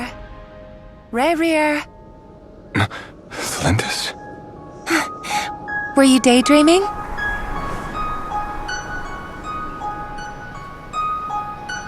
You still remember, Rerir? That question you asked me a couple of weeks ago? Oh. You mean the proposal? Yeah. I'm wondering, where do you think would be a good place to discuss it? Maybe in the garden? Or were you thinking a fancy restaurant? It's your choice.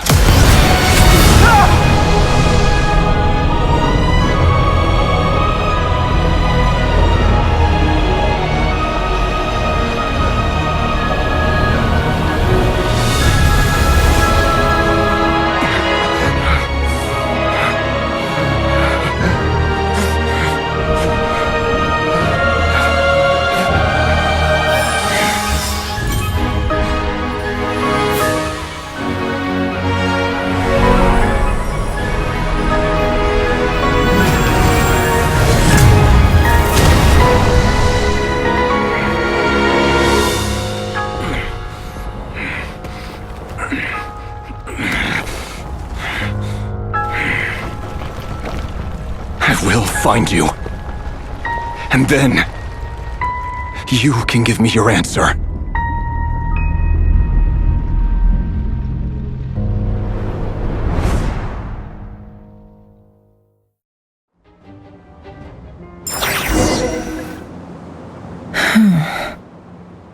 So that's how the Raker of Solnari was born. A monster created by circumstance is a monster all the same. Viewing other people's thoughts for too long can get uncomfortable. Right now, I'm feeling a strong sense of loathing. In a nutshell, the story of Conria is what happens when the truth falls by the wayside. Everyone tells little white lies, and before long, you have a huge pack of lies that destroys everything. Whew. Time to get back. His past is filled with sorrow, but the tale of any fallen civilization is one of endless tragedy. Cruel as it may be, that was Conria's fate.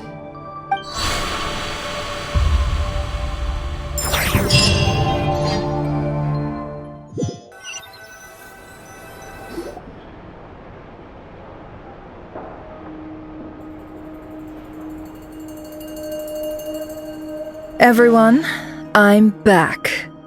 Can I get a standing ovation? Never! How are you holding up? Feeling okay? She's fine. Boss is a pro. Yes, I'm fine. You will have seen the events of Rarir's life through my thoughts.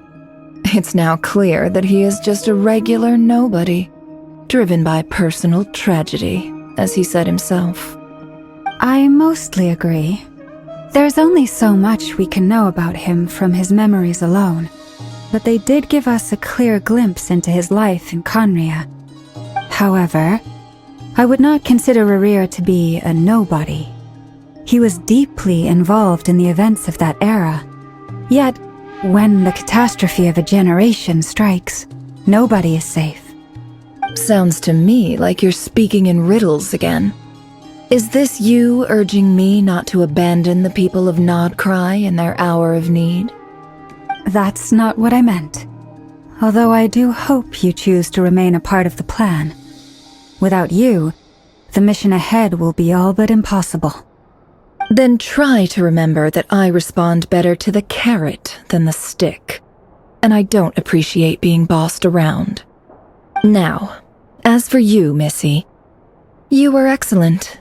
You stuck to the rules of the ceremony and kept your mouth shut the entire time. Bravo. Cool. So, can you fill me in on the deets now? Most of what I saw went right over my head. Patience. You'll hear the whole story, don't you worry. But let's meet up with the others first. It will save me narrating it twice. Yehoda? Yes, boss!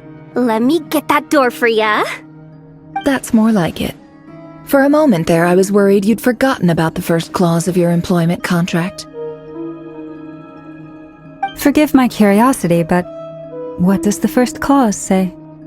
It says I gotta do the annoying stuff that boss is too lazy to do for herself. Like opening the door, pouring the tea, yada yada. Is that right? If something is in the contract, it's because she willingly agreed to it. Rest assured that the Curatorium abides by the very strictest of labor policies. You don't seriously think I'm cruel enough to treat her like my slave? In any case, I've hardly shied away from my share of the work today. Hope I don't catch Flintz and Varka lounging about in their chairs, enjoying a leisurely cup of tea. There's nothing I dislike more than other people enjoying themselves while I'm hard at work.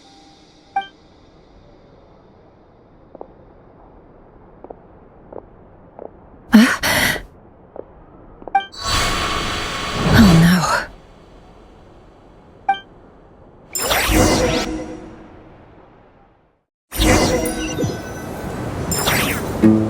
no. Sorry to disturb you, but we seem to have run into some trouble.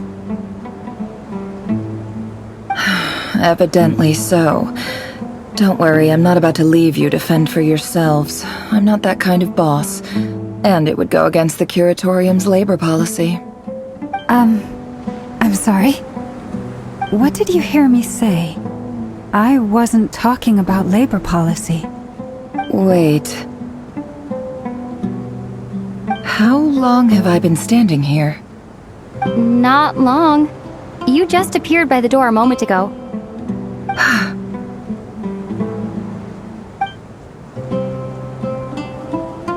Boss, what's wrong? You look like you've seen a ghost. We've been tricked. We never left at all. Somehow I hallucinated that whole scene back inside the office. Hallucinated? But how? How indeed. This place should heed my will alone. All thoughts and actions that occur in here are just a result of pawns moving across the chessboard in a carefully calculated manner. And nobody has access to this chess set but me. So you control everything in here? More or less. But yes, it's a special technique of mine. Has anything like this ever happened before? Only once. It was the first time I used the chess set. Is there any similarity between what happened then and what's happening now? I suppose my thoughts are a little turbulent, which was also the case my first time. Is there anything I can do to help? The first clause of your contract clearly states that I only need your help with things that I'm too lazy to do myself. Meaning, you're not feeling lazy right now? Meaning, this is not something Yehoda can help with. The chess set is a personal treasure that I alone understand. I must be the one to find our way out of here. Boss, it's fine. Really. Let me do something useful. Oh, listen to you. Whatever would I do without you, Yehoda? What? Really? Yes, really. Where would I ever find another employee as obedient and servile as you? God forbid anything ever happens to you. Oh, okay. Well, anyway, I was thinking of fetching some water. There's gotta be a source around here somewhere. I suggest everyone finds someplace comfortable to take a rest. We gotta conserve our energy. Even though all this chess malarkey doesn't exist in a physical sense, mentally speaking, it's all real. And so is our tiredness and fatigue. You don't want to dismiss mental fatigue. Just because it isn't physical doesn't mean it's any less serious. But anyway, I got your backs, so don't worry about a thing. Don't I have the best employees? Jealous much? If we can find a suitable time, I'd love to borrow Yehoda for a day to help out at the Frost Moon Scions. Would you be amenable to that, Boss Nefer? Oh, Lauma. Have I ever told you just how pretty you are? Beauty runs from the tips of your antlers to the depths of your imagination. Time to rally, everyone. Follow me. As we continue our journey, the same rules will apply. That means stay focused and no talking no matter what we encounter. And don't disturb the chess pieces. You have my word that I will get us all out of here.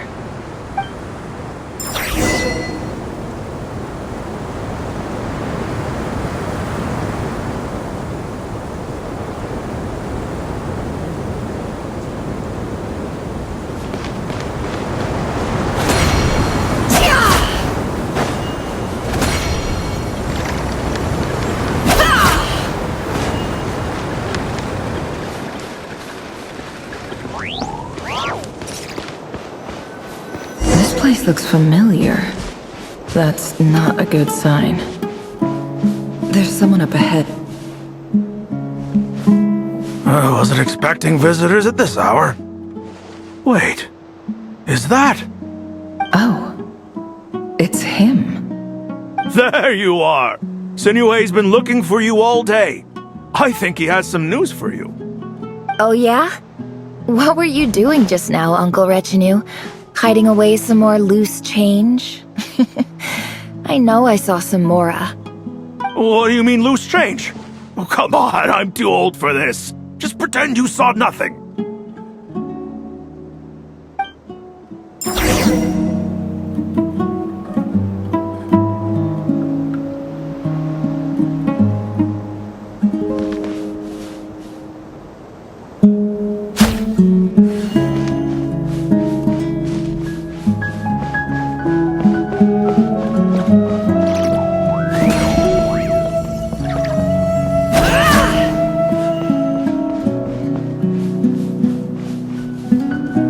Hey, kid!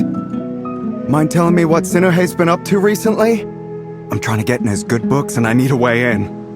Get in his good books? Why? What do you want with my dad, Uncle Apepi? I've written a new song. I was hoping to showcase it at the next festival, but I'll need his approval. A new song, huh? I'd love to stay and listen, but unfortunately, Uncle Retinue says my dad's looking for me. Well, there's plenty of time and I'm not going anywhere. See that pile of stones? I'll be sitting there warming up my vocal cords. Come find me when you're done. Pile of stones. Got it.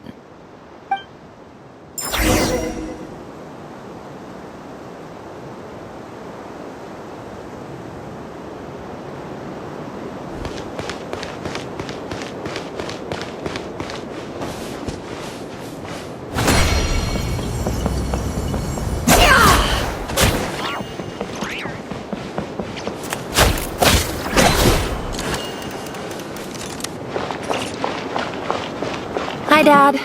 Uncle Retinue said you were looking for me. Ah, there's my little princess. If you'd gotten back just a little sooner, you could have shared the spoils of war with me. Spoils of war? Who were you fighting against, Dad? It was just a figure of speech. The aftermath of a sandstorm is no time to be waging war. I was talking about our war against thirst. I went out to fix our water supply problem, and now I'm back. Which means... We have a well again! That's right. I found a new one and brought back as much water as I could carry.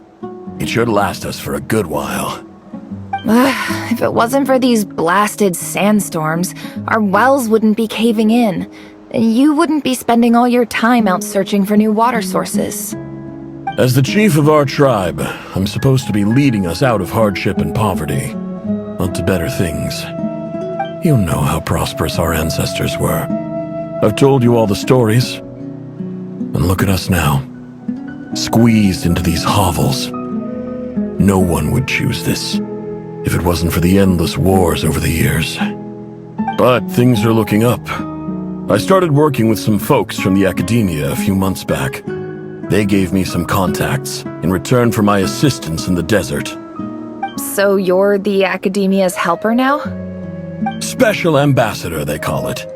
Think of it as a partnership. It's nothing bad, okay? We've been isolated here in the desert for too long. Seeking opportunities elsewhere is the best thing for us, and the fastest way to progress. So, do you get anything good out of being a special ambassador? Of course. My luck's improving all the time. One day, I swear I'm gonna lead us out of this place. We'll find somewhere new. Somewhere better.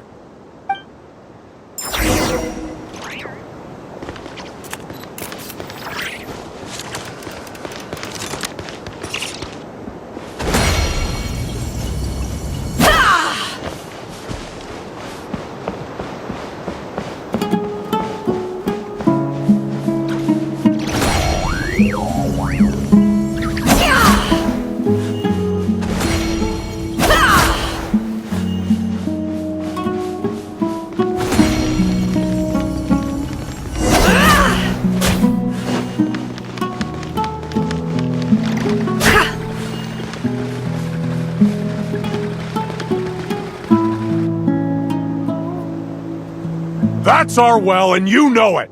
You stole from us! Well, you've gone from chief to thief, and now you have to face the consequences! Did you really think you could take our water without permission and get away with it?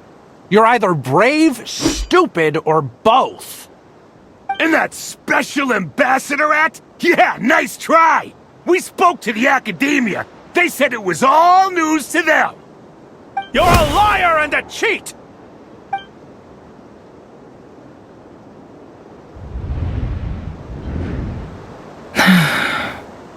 I heard Yehoda gasp, but I don't blame her.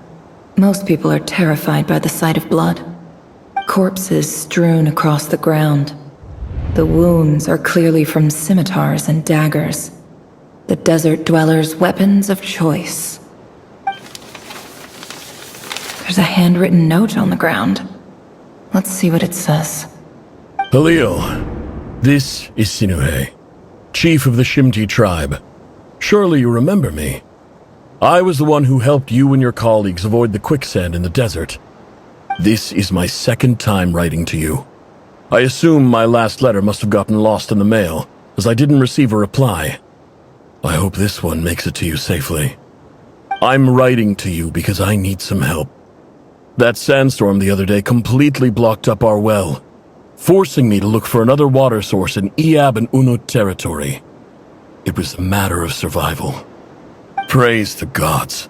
The well of the Iab tribe was intact. It was my last resort. I drew what water I could and left, but not without being spotted. I fear they will retaliate. You told me to write to you if I ever needed help. You said you'd be my ally in the academia. I urgently need you to formally recognize my title of Special Ambassador and send some of your people to assist me for a few days. It's the only way I can convince them that this was the academia's decision and prevent them from retaliating. This is an emergency. Please send help as soon as possible. Looks like this letter never got sent. The writer died a grisly death, and the letter was trampled into the ground. It's badly defaced. Some parts are barely legible. What a ridiculous lie the surviving Shimti tell. Their whole village was butchered over a sip of water.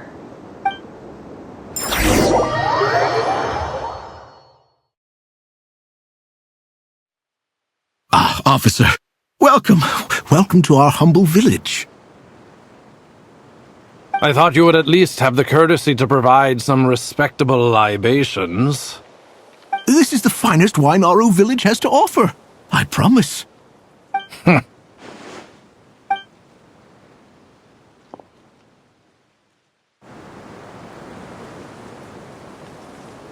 The Academia has agreed to reserve a single space for a candidate from your village. But I remain skeptical of this entire endeavor. I highly doubt anyone in this desert possesses serious academic potential. Please, have faith. If not in us, then in our god. The child we found shows great promise. I beg you, take her away from this place. Give her a chance. Don't let her talent go to waste. I don't recognize her. New arrival? She showed up here a few days ago and we took her in. She's a really bright kid. Please help. I'm begging you. So, where are you from? Nowhere special. Just a sand dune. What about the rest of your family? How many of you are there? Just the one. It's only you? Correct. So, no brothers, no sisters, no mother or father? Any who have slept on a bed of sand, I call my brothers and my sisters. Apart from that, I have no family. All right. Get over here. Sign your name on the form.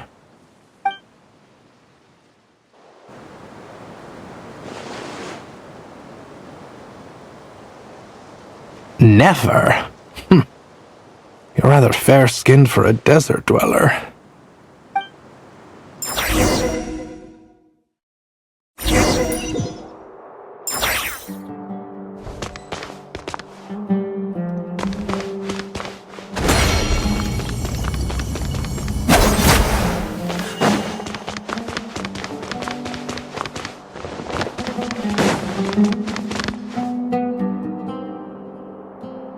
Nefer, this term's assignments have been issued already.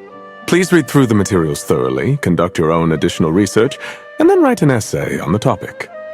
Yes, Professor, I'm aware. I just had a couple more questions I wanted to get your perspective on. Oh? Please, ask away. Well, I saw the other students' problem sheets, and I couldn't help but notice that my assignment is much easier than theirs. Do you really think I'm a weak student? A weak student? Goodness, no. Quite the opposite. You have a sharp mind. Almost too sharp. I think what you're saying is, a weak student wouldn't have noticed the discrepancy. And if they did, they certainly wouldn't complain about the lighter workload. You see, sharp as they come. You see things the way they are, and I'm sure you know why they're like that. Because of where I come from. Because I'm different. I'm sorry, Nefer. I don't like it any more than you do. It's just... Anyway, you said you had a couple of questions. What's the other one? I wanted to check. If someone sent me a letter to the academia, where do I go to collect it? Ah, your family wrote to you. Well, as long as they put your name on the envelope, someone should hand it right to you. Not exactly. It's not even a recent letter. I was just curious where the mail would end up if no one collects it. The House of Dana, I expect. I know there's a box for unclaimed mail somewhere in there, probably sitting on a shelf. Whatever you're looking for, that'd be the place to start. Okay, got it. Thank you, Professor. Oh, don't mention it. Honestly, I feel like I failed you. I'm supposed to be your teacher, but I haven't taught you anything. Hey, don't say that. You're a great teacher, and you do your best for all your students. But the rules are the rules. You're not allowed to teach students like me. It's not just the academia either. The whole world bends over backwards for the successful, and leaves the losers to suffer and die. Oh, my dear child. Don't tell me you've given up on life already. I haven't. I just think that if you want to make it in this world, you have to find a way to become successful.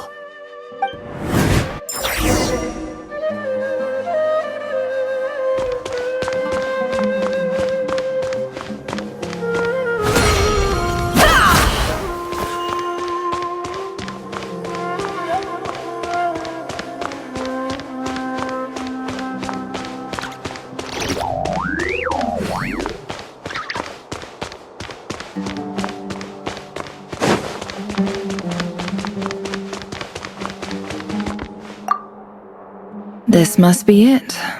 A big cardboard box full of unclaimed mail.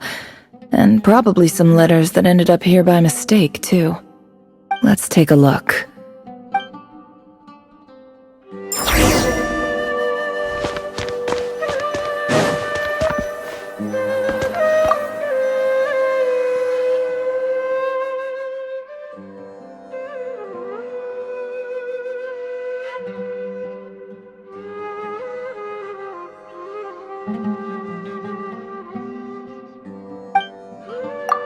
A dilapidation survey from Port Ormos.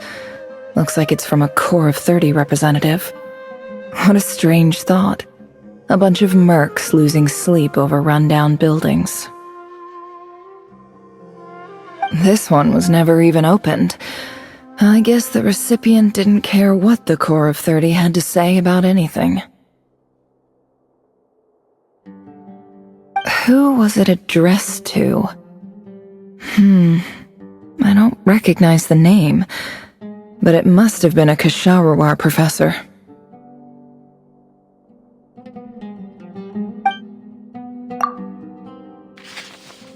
This one is addressed to the Immorta Sage. The title is Changes Observed in Satyavada Life Symptoms. Why do all these letters read like full-blown dissertations?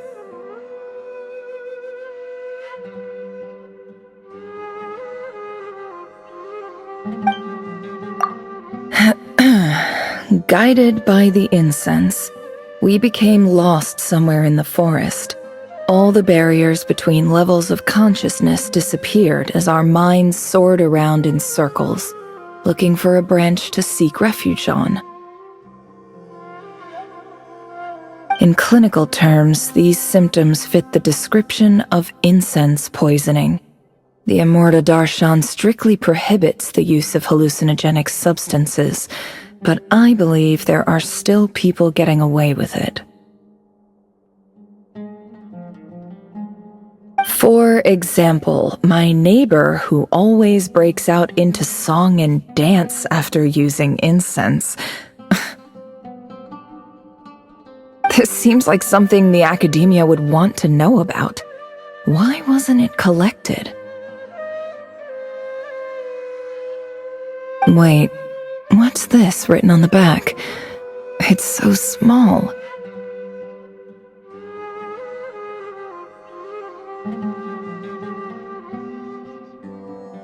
The note says, "The sender authored this letter while under the influence of mushrooms.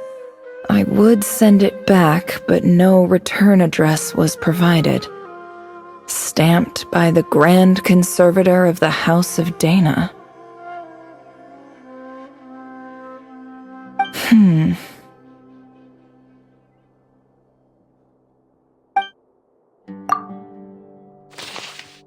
This next one is addressed to Grand Sage Azar. A few words of protest regarding recent changes in Sumeru's educational policy. In recent years, the academia has taken on a small number of students from the desert region, as per the policy to this effect. However, it appears to me that these students have not, in fact, been provided with educational opportunities that are, in any meaningful sense, equal to those enjoyed by their peers. As well as receiving dumbed-down assignments and perfunctory tutoring, they do not even have full access to the Akasha system. Education is the fundamental purpose of this institution, which should go without saying in a nation whose founding virtues are knowledge and wisdom. I ask you, is the lip service we pay to the policy of education for desert students truly the standard of pedagogy to which the academia aspires? As Grand Sage, policy decisions are your prerogative, but do not forget your roots. You and I were once students too, as was everyone else in this institution. I do hope you will give some serious attention to this matter. I encourage you to discuss issues like this with myself and others, and listen to some alternative opinions.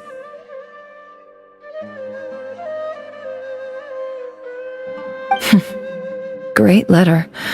Shame it didn't get to where it needed to go.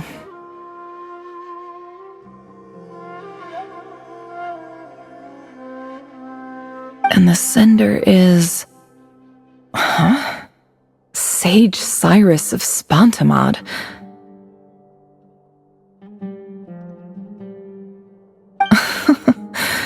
I didn't realize anyone else even knew how bad students like me have it in this place. So this is where letters from the Sage of Spontamod end up? Nice one, Grand Sage. Really enlightened leadership. Whatever. This isn't what I came here for. Moving on.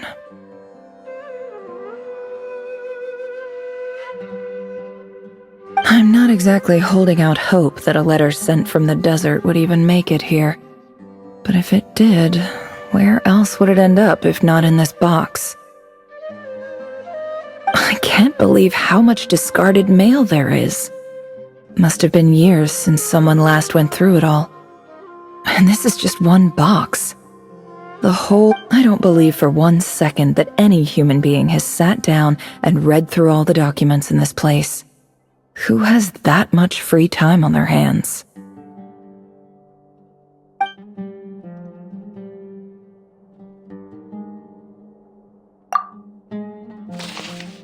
Wait, could this be it?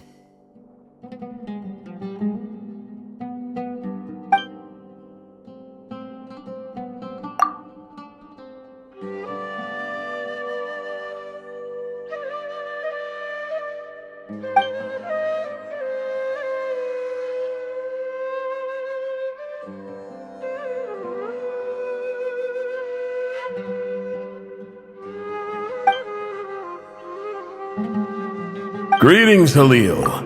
My name is Sinuhe, chief of the Shimti tribe. I was the one who came to you and your colleague's aid when you ran into trouble in the Great Red Sand. I don't know how well you remember it now, but I brought you to safety and gave you some water and other supplies. You seemed very pleased and told me your name. In my tribe, learning a person's true name is serious business, and I therefore see you all as friends. You were kind enough to leave your contact details, so we could stay in touch. The Shimti tribe lives a harsh, nomadic existence in the desert. You were sympathetic towards my plight, promising to make me a special ambassador of the academia and help us find a way to make a better living. This brings me to my reason for writing. Our tribe has fallen on particularly hard times, and I would like to ask for your assistance. There was a terrible sandstorm a few days ago, which blocked up the well in our land. To ensure my people's survival, I had no choice but to venture into Iyab and Unut territory in search of an alternate water source. The Iyab and Unut are descended from the Thamudians, while we trace our ancestry to Tulatala. We worship the Lord of Flowers and have had relatively good relations with our fellow tribes up until now. I found a well belonging to the Iyab tribe. They declined to help us, but I really had no other option. So I took some water to keep me and my tribe alive. My actions are certain to incur their wrath. When we met, you assured me that you would be my ally in the academia. I would like to take you up on that offer, because I really need your help. I wonder if you could send an academia representative to meet with me. That aside, the last time you were here, you mentioned that the academia had started accepting students from the desert, and I told you a little about my daughter, Nefer. We have next to no resources here in the desert, and my power and influence are limited. Would you consider enrolling my daughter at the academia? She is a smart girl. I know she won't disappoint you. From the outset, the academia never took you seriously. Those things they promised were just empty words. I doubt they even remember the name Sinuhe.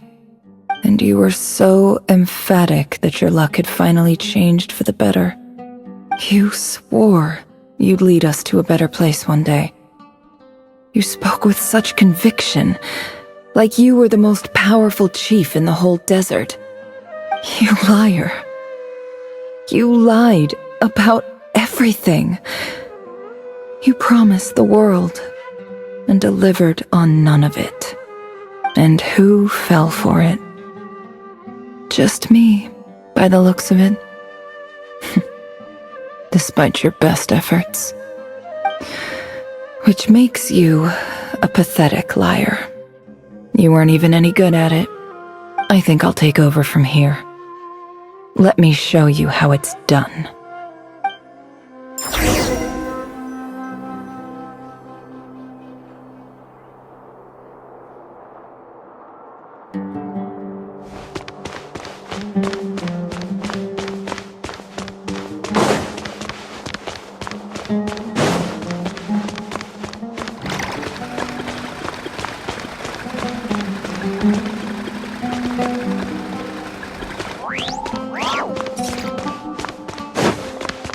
Can't hide the truth.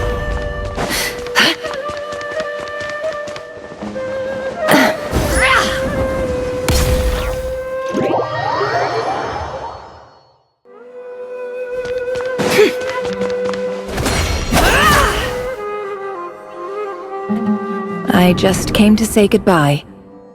Thanks for everything you've done for me in my time here. Nefer? You packed your bags. Where are you going? I'm quitting. Something's come up in my hometown. Gonna head back and deal with it. Huh? But this was a hard-won opportunity for you. You know that better than I do. It was, but it doesn't matter. I have more important things to deal with and they can't wait. Oh, and I didn't want to overfill my bags, so I left some incense on your desk.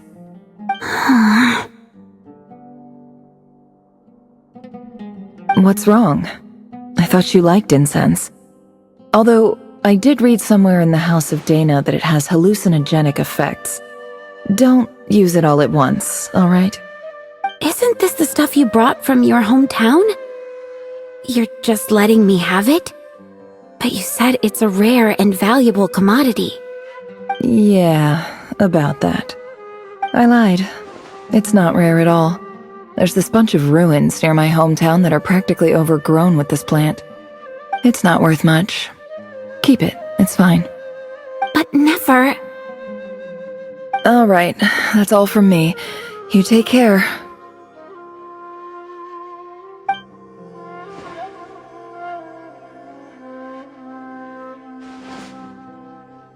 Don't forget me, okay? I mean, we're more than just classmates, right? We're friends. Yeah, I'll remember you. I lied again. That incense is worth a fortune, and it's a rare find even in those ruins. And as for remembering her, I have far too much to do when I get back. No time to reminisce. I'll be lucky if I even make it through this alive. But either way, I expect I'll forget you pretty quickly.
It's a pleasure to meet you, Mr. Arif. So, what does the Academia want? Since they've sent their special ambassador, I assume there's a big business deal to be made. If not, I'd be very disappointed. Please, sir, lower your blade.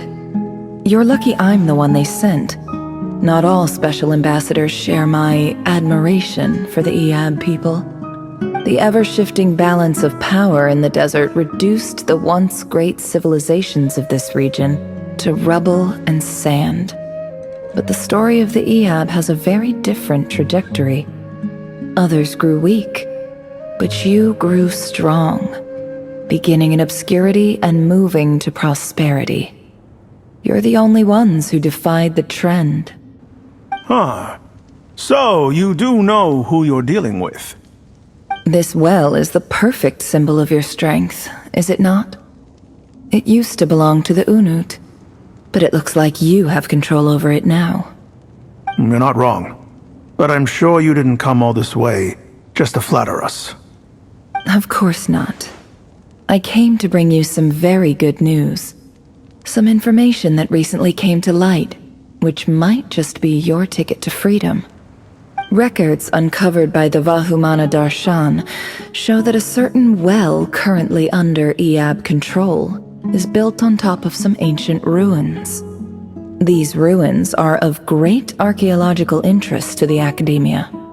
I checked the map carefully on my way over here, and I'm confident that this is the well in question. The Academia is offering 50 million mora in return for excavation rights. 50 million? No, wait. If these ruins are as important as you say, 50 million's a little low, don't you think? Don't get greedy, Eab. We know far more than you think. We know that you seized this well by force. Wasn't that the first step in your rise to power? To drive away the Unut and steal their water supply? So what if it was?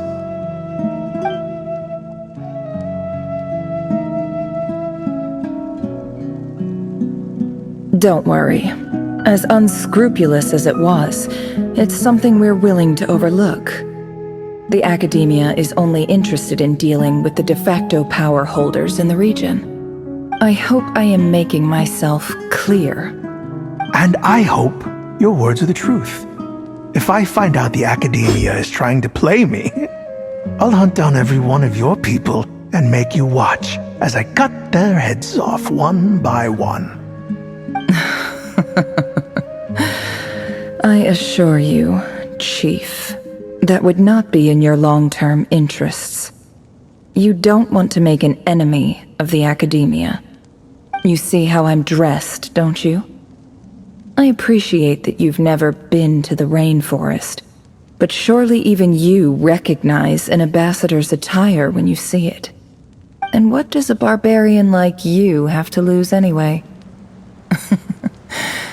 You really think the Sumeru Academia would bother to come all this way just to lie to you? We have more important things to worry about. All right, I take your point. The Academia is the highest authority in the land. I'm sure you're trustworthy people. In that case, we have a deal. We will sell you the excavation rights. I'd like to thank you, Ambassador. This is good news indeed. Excellent news. In fact, it calls for a celebration. Would you do us the honor of staying a while and enjoying some Eab hospitality? Gladly. I am partial to wine myself, and I trust you are as well. So let's indulge in a few drinks together, in celebration of this momentous occasion.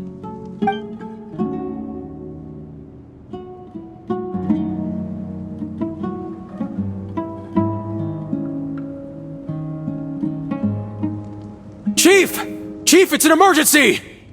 It's the Unut. They've taken the well. What? Well, don't just stand there. Take it back. Yes, Chief. I have every confidence in the Eab's military superiority, and yet... Well, what is it? The Unut's response was alarmingly fast. The day after we reach a deal, they seize the well. This can't be a coincidence. Perhaps there is a traitor in your midst.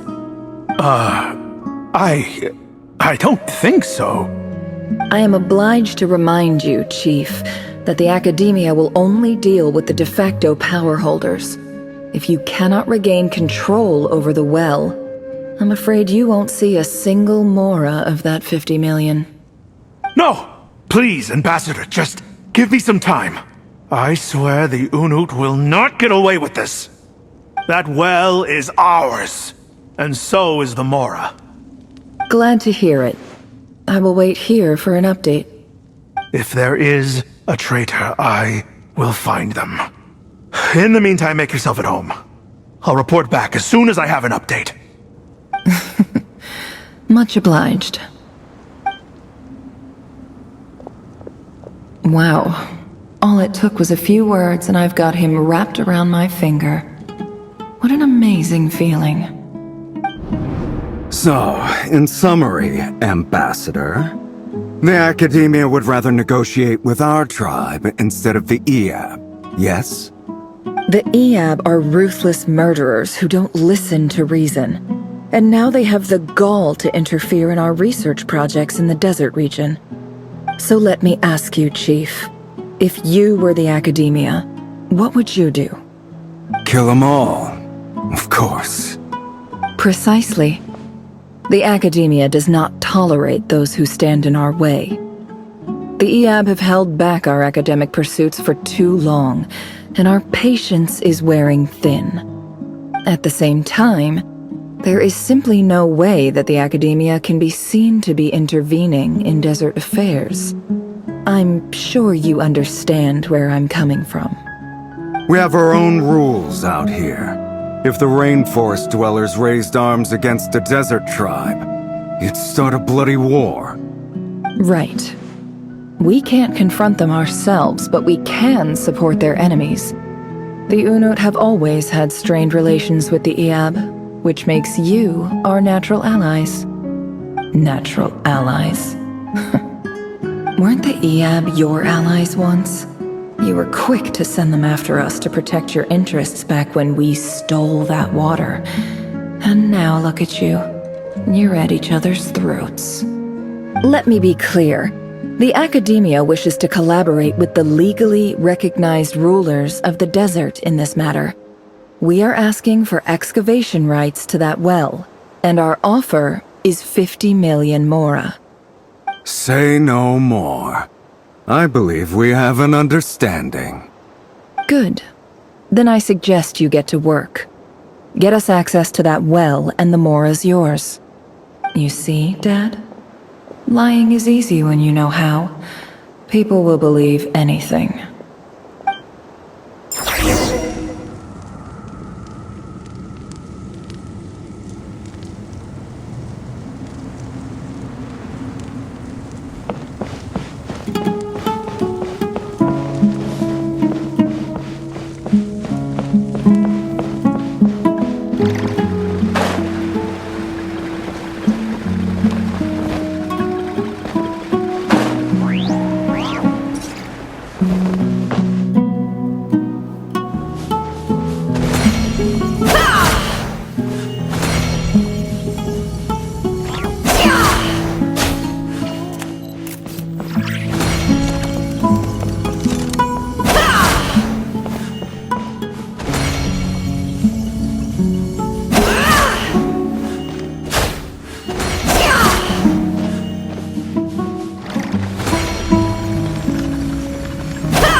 Look at yourselves. You may be vile, savage monsters, but your butchered bodies bleed like any others. You're no different. You're nothing special at all. The monsters who destroyed my home, they're just ordinary, petty human beings. What a joke. I think we're even now. Maybe I've even done the desert a favor. It's a better place without all these people around. Oh, Sinuhe, my gullible fool of a father. Perhaps if you'd been as ruthless as I was today, our tribespeople would still be alive. In this dog-eat-dog world, a chief needs to be tough to survive. But you couldn't do what had to be done. So I did it for you. Nefer, it's okay. All of this is in the past now. I believe I remember you promising to remain silent. Yeah, but even so... Yehoda, is there anything you can do to ease the tension? Alright, time for a sharp turn onto a completely different topic. So, Anyway, that's enough of that. When are we getting out of this place? Feels like we've been walking forever. I'm getting pretty tired. Oh, Alma, you tired? Yes, if we can find somewhere to sit down, I could certainly do with a rest. It's not far now.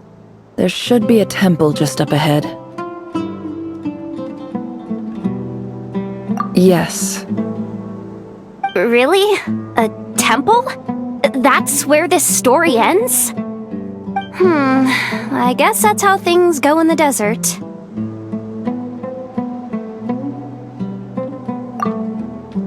Desert dwellers can never escape their destiny. Or so everyone says. I never wanted to believe it, but looking back now, I'm as desert as they come. You mentioned a temple. What's waiting for us there? My biggest trade secret of all. Ah. Then I'm guessing it's where you got your power from. The power to peer into other people's minds. I didn't know you were clued up on any other religions. I'm no expert in the history of Sumeru, but since you come from the desert, I would imagine it has something to do with King Deshret.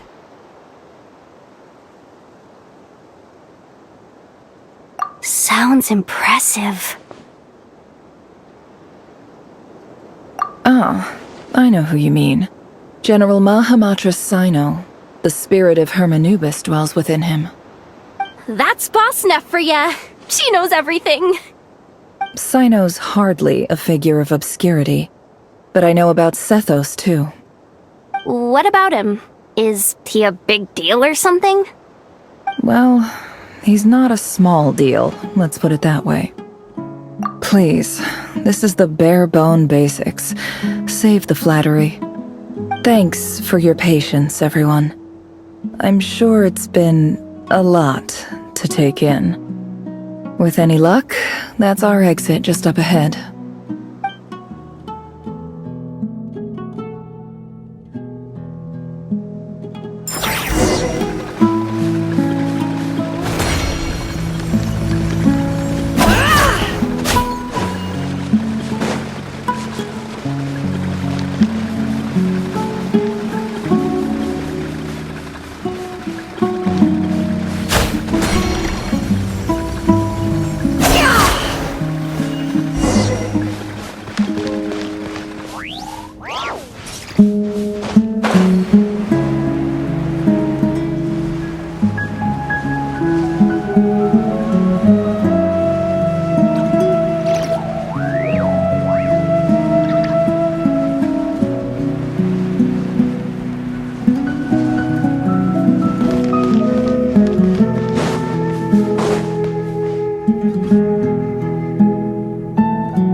This stuff.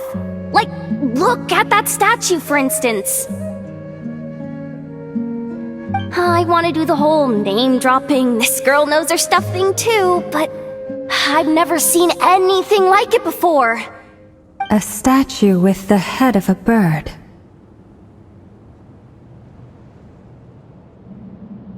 That's Thoth, the Ibis King, one of the 7 pillars of King Deshret. The legends say that he, the Crocodile King, and the Goat King were the 3 retainers of King Deshret. Let's take a look.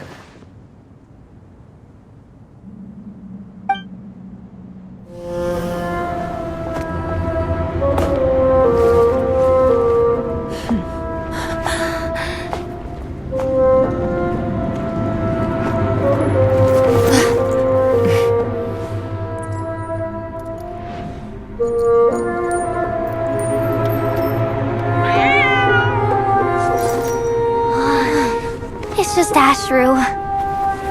So, all is well?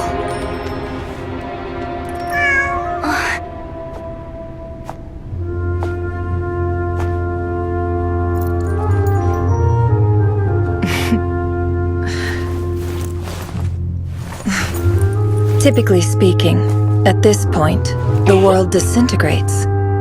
Then we find ourselves back in the outside world. Besides, these are my memories. There's nothing to fear. You're sure? Of course. It's almost over.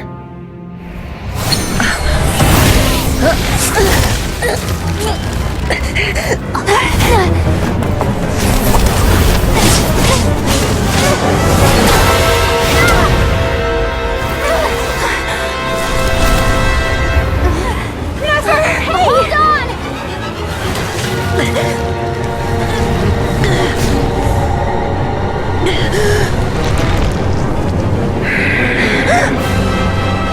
Knowing too much is always a death sentence. Speak for yourself.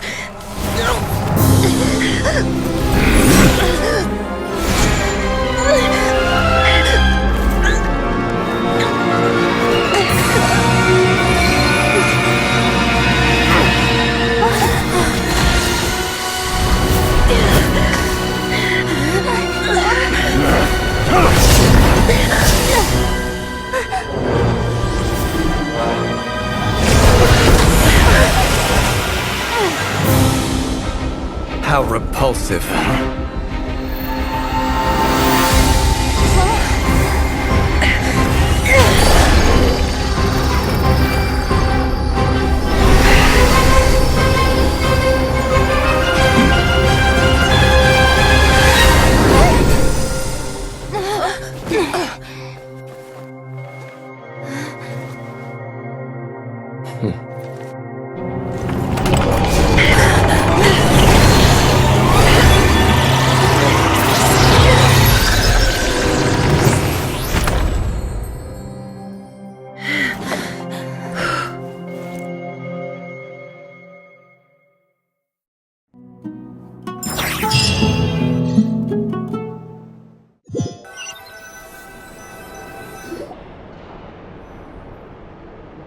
Timed that pretty well, didn't I?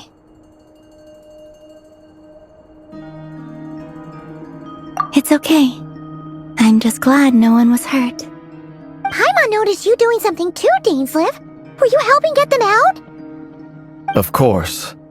When I asked Nefer to conduct this investigation, I was not naive to the dangers involved. I had a duty to ensure your safety. Good to know your sense of justice is still intact after all these years. I take that to mean that you saw the truth. That comes as a great relief. I certainly did. And thanks to your help, I also managed to trap Rerir inside the chess set. Whoa, really? How'd you manage that? Well, to be honest, I sensed that something was wrong long before we made it to the temple. By using this fragment to probe into Rerir's past, well, the monster formerly known as Rerir, it seems I alerted him. I was tracking him, then he caught on and started tracking me too. Can't say I'm surprised. But how did he track you through your thoughts alone? That shouldn't be possible. Rerir was a secret agent who reported directly to the Vinster King. He is an expert at finding a trail and hunting down his pursuers. No wonder. He infiltrated the chess set, read my thoughts, and built a new virtual chess set inside of it. That's why we weren't able to leave at first. Speaking of your chess set, it's quite a remarkable item. Would I be right in thinking you have some connection to King Deshret? You overestimate me. I only have a connection with one of his underlings, the Ibis King. You all saw how this came to be. A long time ago, the Eab massacred my tribe, the Shimti, in our home village. A few years later, I enrolled in the academia, where some new information came to light.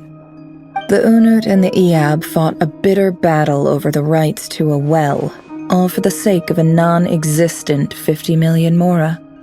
The Eab ultimately won that confrontation, but their victory came at the cost of almost every warrior in the tribe. The final blow to the Eab came at the victory feast, when an Unut assassin beheaded their chief right before my eyes. The remaining Eab fled and have been scattered to the winds ever since. Having gotten my revenge, I returned to my hometown, where to my surprise, the nearby temple was still standing. There it was, seemingly immune to the relentless hostility of the desert, while my tribal home lay in ruins. As I stood there gazing at the temple, I noticed a cat just outside. This cat, as it turned out, was home to the spirit of the Ibis King. He led me to a gate deep inside the temple, and there he made a deal with me. This chess set is my gift from the Ibis King. The chessboard within is made to the same specifications as the one in the mausoleum of King Deshret, and represents his power of piercing analysis. With this chessboard in its container, I gained a certain ability to perceive hidden secrets. Now, you could conclude that the Ibis King simply wanted to give the people of this world the power to seek the truth, but I don't believe that's the full story. Every god plays favorites. Their hearts are as fickle as any human's, full of secrets, perversions, egotistical tendencies. But precious few gods are willing to admit this. It is the same with all powerful forces, including fate itself. Their gaze falls preferentially upon a select few. As you rightly point out, this is an act of favoritism. If you're alluding to the Abyss, then yes, I agree. Gather the others. It's time to share everything I've learned.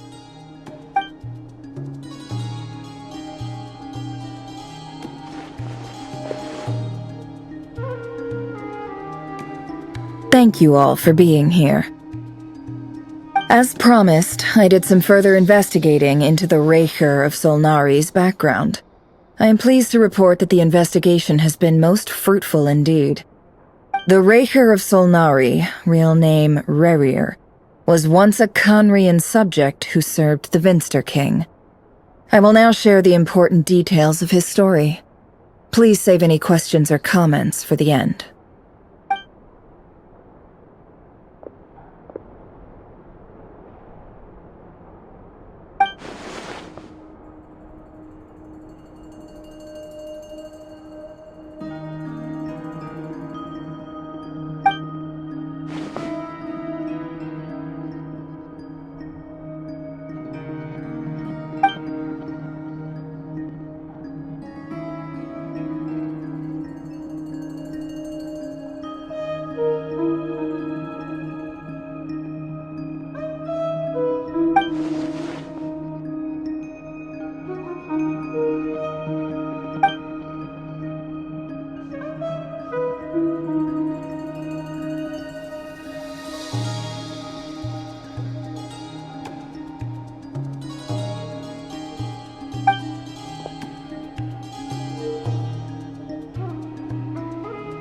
So that's why he's so obsessed with the moon. A tragic tale, to be sure.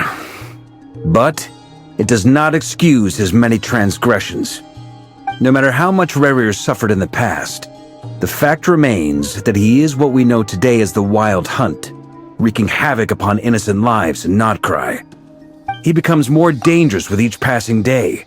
If left unchecked, it is simply a matter of time before all of Tevat suffers the consequences. This is a threat that the Knights of Favonius cannot ignore. A question for Miss Columbina. Forgive me if this is presumptuous, but have you ever seen the spatial gateway that appeared in Rerir's memory? Never. But I have heard stories of something called the Moon Gate, and this seems to fit the description.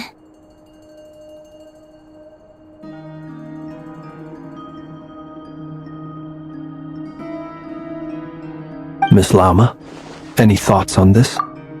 In the lore of the Frost Moon Scions, the moon is believed to hold many secrets.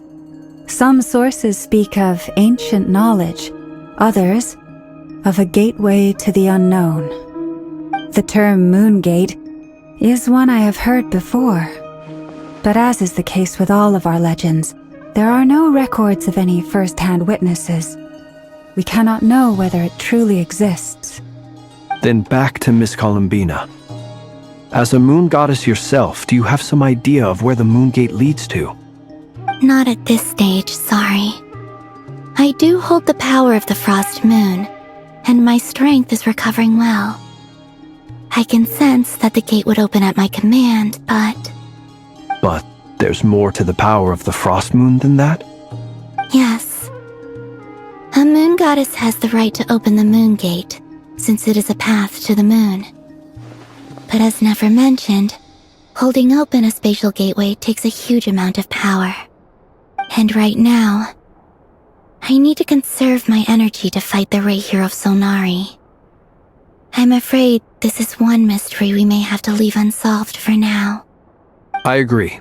Better to save your strength. But if you'll humor me for a moment, I have a bold conjecture of my own regarding the world beyond the gateway. I highly suspect that neither Tholindis nor Rerir made it through unscathed. The evidence pointing to this is the fact that the Rayhir of Solnari exists in the form of countless fragments. With the abyssal power he wields, no ordinary foe can touch him, let alone tear him to shreds. And yet, the wild hunt proliferates wherever his scattered fragments lie, drawing hordes of monsters to many different locations across the land. So your theory is that Rerir was physically torn to shreds by some powerful force? Hence, why the Wild Hunt is a distributed phenomenon, rather than a unified one? Makes sense to me. Explains why the Wild Hunt is so pervasive, and why he's been trying to piece himself back together. He was whole to begin with, and he wants to be whole again. Without the power of the Abyss on his side, he almost certainly would have perished the moment he was torn apart. But the Abyss, much like a curse, has kept him alive. I could not agree more. The power of the Abyss is most surely a curse. It is a compelling explanation, and one that accords with my present understanding of Abyss creatures. Whether the life form in question is primitive or advanced, if a curse has extended its lifespan unnaturally, it will continue to survive in spite of everything. This raises some interesting questions. I will run some experiments and see if there is any validity to my suspicions. That being said, regardless of whether my research bears fruit, I would like to thank Miss Nefer for conducting such a thorough investigation. Already, it has greatly enriched my understanding of the entity we face. My pleasure, Mr. Albedo. I too hope that the information I have shared today proves useful as we look to formulate the next stage of our plan. Hey! What is it, Dainsleif? You look really upset! It's just... when I think of the man I once knew as Rerir, I struggle to understand why things had to turn out like this. The two of you used to be friends, didn't you? I don't know if these words will bring any comfort, but my heart goes out to you. Mine too. We can never know all the hows and whys of the way things are. The moon and stars are full of untold secrets and lies, and the skies are host to many more mysteries than these alone. Yet, none of that can begin to compare with the complexity of human life. Those are the first comforting words I've heard in a long time. Thank you both. Well, I think this is a good place to end today's meeting. I'm sure Nefer needs some time to recover. She's been through an awful lot today. That's very thoughtful of you, Lama. Of course. Sounds good to me. Take some time to rest and digest before we reconvene to nail down a plan.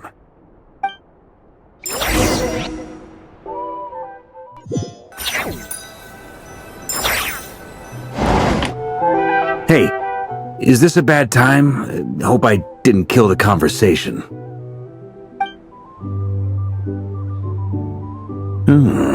Nice room. Oh, I'm not coming in though. Why not? It's just a hotel room. If it's all the same, I'll just stay out here. I might not look the part, but I'm technically a knight. Barging into people's private quarters isn't the kind of thing we do.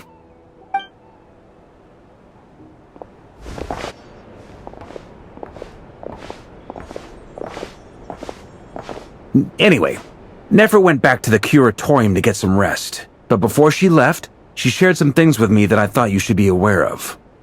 Firstly, although she managed to trap the Raker of Solnari inside her chess set, there's no guarantee that the power of the Ibis King is any match for one of the 5 sinners. Their powers are beyond our comprehension. It's only a matter of time before he finds a way to break out. We have to come up with a plan and take care of him before that happens. Honestly, Paimon figured that might be the case. So, how long have we got? Well, I asked her that same question. She talked for a long time, but for the most part, it seemed like she was trying to convince me how precious her chess set is. What a long and storied history it has. It felt like some kind of sales pitch, you know? The kind where you end up handing over Mora against your will? Anyway, after all that, she finally answered the question. 2 days, at most. 2 days? Holy moly! Can we even recruit enough help in that time? That remains to be seen. Which brings me to the second issue. Dainsleif is obviously conflicted about this whole thing. But given how little time we have, there's no way we can pull this off without his help. You have some history with him, right? Do you think maybe you could talk to him for us? Great. I appreciate it. Alright, on to item 3. So, Albedo, Durin, and I put our heads together and came up with a plan. Can't promise it's gonna work yet, but at least it's a start. We figured we'd bounce the idea off you first. We'll explore it further once everyone's recovered. Oh, Paimon's dying to hear this. Alright, so, here's what we're thinking.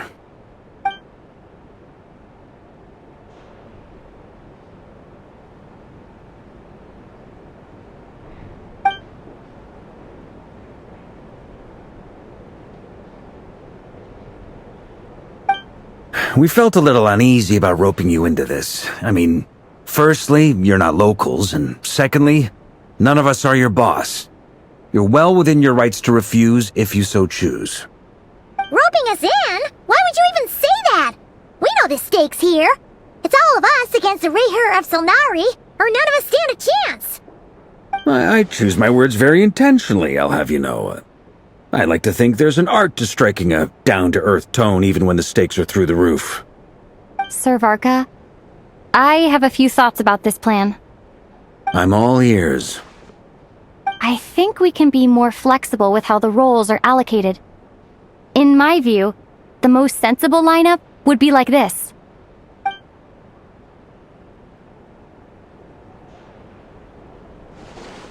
I see your point, yeah. But if that's how we're going to approach this, you'd better make sure you're ready. To be clear, I don't doubt your abilities. Far from it. I just want to make sure. Are you really willing to take all this on? I want to do everything within my power. The Rayher of Solnari is a truly fearsome opponent, and if I do my part, it'll greatly reduce the risk for everyone else involved. Well, that tracks with what I've heard. Jean's mentioned in her letters that you're so diligent it's almost abnormal. As in, most people weigh up the risks and rewards in situations like this. But you seem to just march towards danger without a moment's hesitation. Of course, everyone appreciates a fearless pioneer. But all that aside, I'm the Grand Master of the Knights of Favonius, and you're our honorary knight. I want to make sure your courage doesn't come at the expense of your safety. Thank you, Sir Varka. I should be the one thanking you. It means a lot to have you on board. I'll give some serious thought to your suggestions.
This is a thorough plan, but I do have one last question before we take action. How can we be sure that our enemy won't leave the designated area? Great question. Albedo's been hard at work analyzing Rerir and the Wild Hunt's behavioral patterns. His conclusions are as follows. Firstly, from the earliest known confrontation until now, Rerir has never displayed any ability to manipulate the dimension of space. So it's unlikely he has any power in that domain. Secondly, he seems to have a particularly strong vendetta against our group. If we put him in a fight-or-flight situation, he'll choose to fight every time. Thirdly, finally, and most importantly, he is consumed by hatred, both for the moon and for his enemies. Turns out, we tick both of those boxes. We have a reincarnated moon in our ranks, and a spy who accessed his private memories without permission. He'll be baying for blood, not looking to escape. As someone who's had their fair share of interactions with the Wild Hunt, those all seem like valid observations to me. Understood. Then I will defer to the verdict of the group. Well, everyone, that's the plan in full detail. Albedo and Durin are carrying out their part as we speak. Plan approved. Scheduling.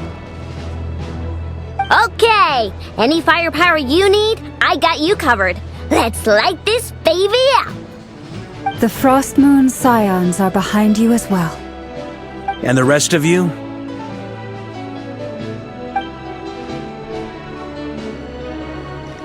No objections? All right, then it's settled. This is the plan we're going with. Next up, an old tradition of mine. Anyone who wants to back out, now's your chance.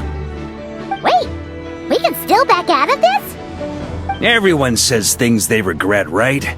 I don't want anyone feeling trapped because their mouth said yes before their brain had time to think things through. A very people-first approach. I hear that's common practice in the Knights of Favonius. Heh. Who'd you hear it from? D-Luke? Shh. We don't use people's real names at work. This contact will be known only as Owl, please and thank you. This plan can only work if everyone does their part. Flint's and I will absolutely support it. We shall indeed. You'll be glad you accepted our help. Also, you are the last person I expected to see here, Miss Dory. It's not often I get called Dory in a work context. My peers usually call me Lord Sangamabe. So, the longer your name, the higher your net worth. Is that the idea here? In that case, Mr. Flint's here must be worth a fortune. That's right, I know your full name. It's... The walls are thin here. I'd appreciate you keeping that a secret. Okay, fine. I'm actually only here as a favor for someone else. Do you have any idea how much it would cost to hire me otherwise? Oh, does this mean someone out there actually has the power to boss Dory around? It most certainly does not. We have a long-standing and mutually beneficial business partnership. She's actually the mom of a friend of yours. Said mom supplied me with a great little trinket, but now that lady's ruined everything. If I don't start building a little goodwill now, my whole business in Nodcry is gonna go down the drain!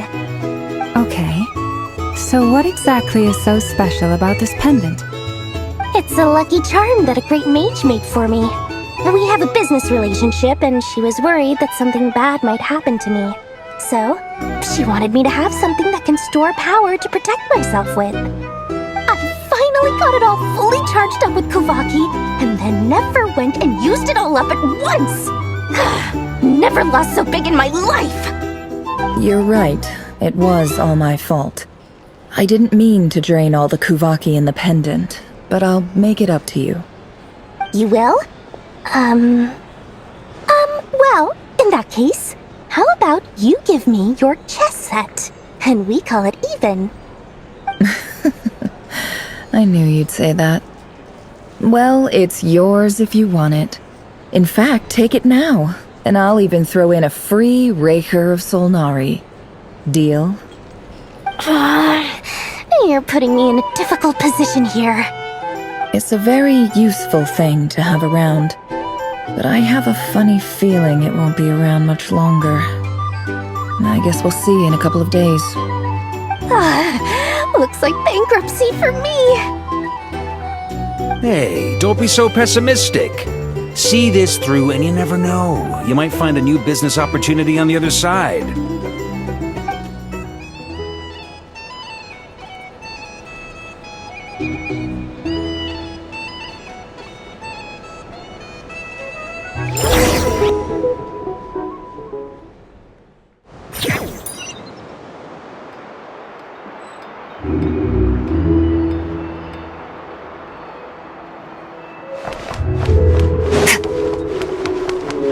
Merciless. Dory! How are things going? Feeling ready? Oh, I was born ready. We only have 2 days. You think Lord Sangamabe would let an opportunity like this slip by? Don't forget, when something's in high demand, the people with the goods on hand get to charge the highest price of all, even higher than the sellers taking advance orders. Ta-da! See? It's right here! Ah, it's so pretty! Did you make it?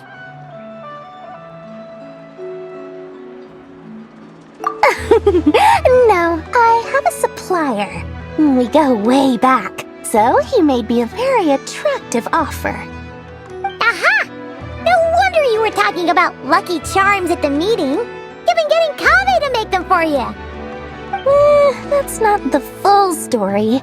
It actually started a while back as a project between me and the Dendro Archon. Mage Alice once warned me that this world won't stay safe forever.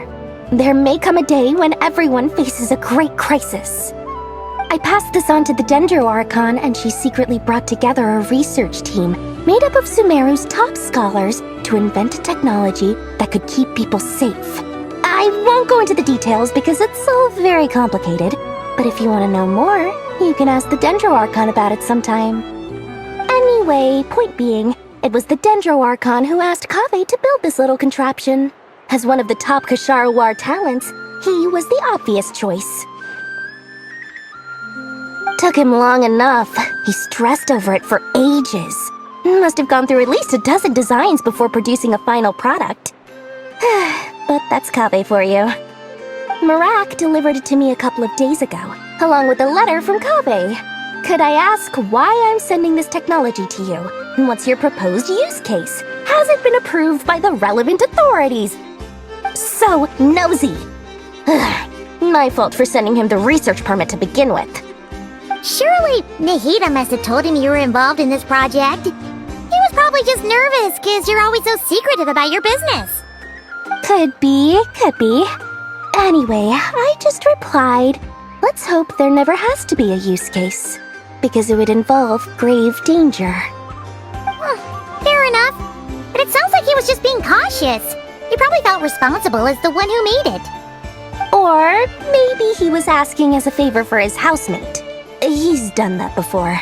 Not sure why, though. His housemate doesn't seem to really care that much about this kind of stuff. Either way, all's well that ends well. I'm just glad to finally have my hands on the product. I wouldn't want to be without it, given the potential dangers that lie ahead. Huh? What does that look mean? Paimon's just super surprised.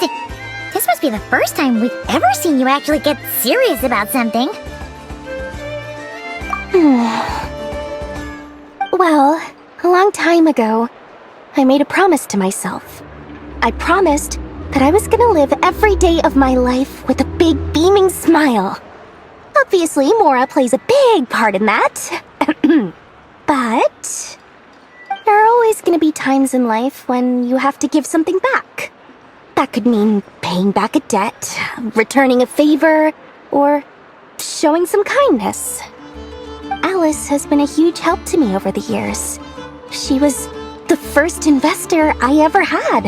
And I want my investors to know that Lord Sangamabe is the best in the business. And more than that, No one knows what the future will bring. Whatever happens, I want to make sure the Dendro Archon and all of Sumeru is prepared to face whatever comes. Oh, that? I was just making sure Nefer and I are square. Don't be thinking it was some sort of benevolent act. I'm no saint, so don't treat me like something I'm not.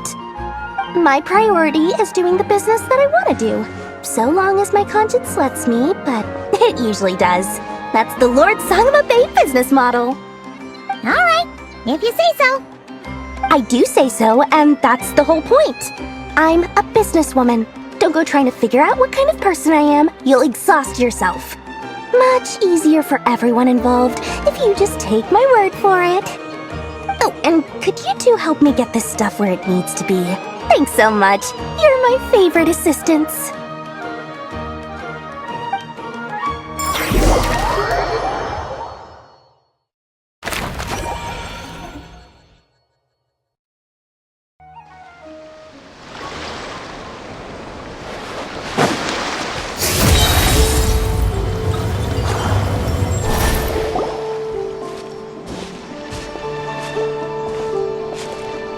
Traveler, Paimon, it's good to see you.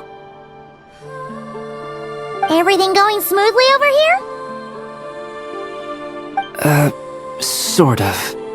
As you're probably aware, Varka, Diren, and I captured some abyssal creatures from the Wild Hunt. Per the plan, we dissected and analyzed some samples of these creatures. The process went very smoothly. The findings, however, come with some troubling implications. What? You can actually dissect the Wild Hunt? That depends on your definition of Wild Hunt and dissection. Harmless, lifeless. These words are accurate descriptions. The Wild Hunt is an interesting phenomenon. In and of itself, it doesn't seem to possess anything akin to a human personality. But taken as a collective, the medium through which the Wild Hunt is summoned does appear to have a soul. Master griped a lot about the wise Horoptatyr, and seemed somewhat fascinated with the Faustur Elegy.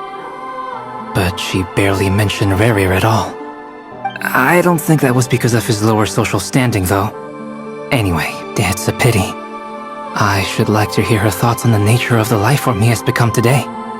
It's a strange mix. The furious energy of an abyssal being channeled through a fractured physical existence. A consequence of being torn apart by an unknown power. Perhaps the only explanation for his survival in this state is that he sacrificed a degree of individuality in exchange for a continued existence. Oh, sorry. Once I get talking about interesting research, I have a tendency to go on indefinitely. Back to our research findings. Essentially, they confirm my hypothesis. Rerir's corpse is completely contaminated by the Abyss, and the effects are irreversible. You could think of this as Rerir in mutated form. But in my view, even that would be inaccurate. In reality, his whole being has been consumed by the Abyss. In other words, he is now nothing more than a manifestation of abyssal power. Unfortunately, at present, we have no means of completely eradicating abyssal power. Hence, we cannot fundamentally destroy the Rayhir of Solnari either. Oh, that's terrible news! So, that's it? We can't defeat him? Not even if we get the power of the Three Moons? Miss Columbina's situation is a difficult one. She can never achieve wholeness when the world does not accept her presence. It's as if her creator banished her to a place she can never be accepted. It means she spends most of her energy just on her own survival. Given the circumstances, it's only natural to despair. But we must see this plan through to the end. Time to kick off the backup plan. Oh, Paimon almost forgot! This is for you. Dory asked us to bring it. Ah, how wonderful. Well, thank you for making the trip. Durin and I will be heading off shortly. I'm sorry I won't be there to protect you in person this time. Please be careful.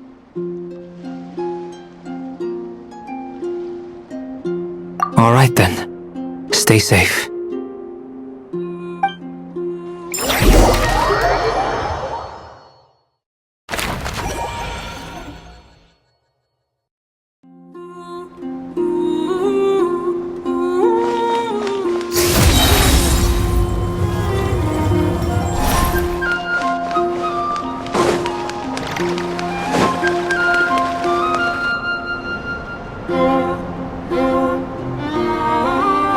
Miss Lauma, is everyone here? Yes. The fate of my flock is in your hands, Grandmaster Varka. Please keep them safe. My lady, what are you saying? Within the next 24 hours, we will face the biggest crisis the world has ever seen. This is not a burden that we deserve to bear, but I believe that we reap what we sow in this life. So I intend to act. I must do what I think is right. For me, that means fighting for the future of Nodcry. This gentleman is the Grand Master of the Knights of Favonius, Varka, Knight of Boreas. In my absence, please follow his lead. Hey, everyone. Guess I should introduce myself. Well, to start with, I know my way around a battlefield. Biggest strengths are honesty and hard-workingness. Anyway, point is, I don't intend to let Lauma down. I'm gonna do everything in my power to keep every last one of you safe and sound.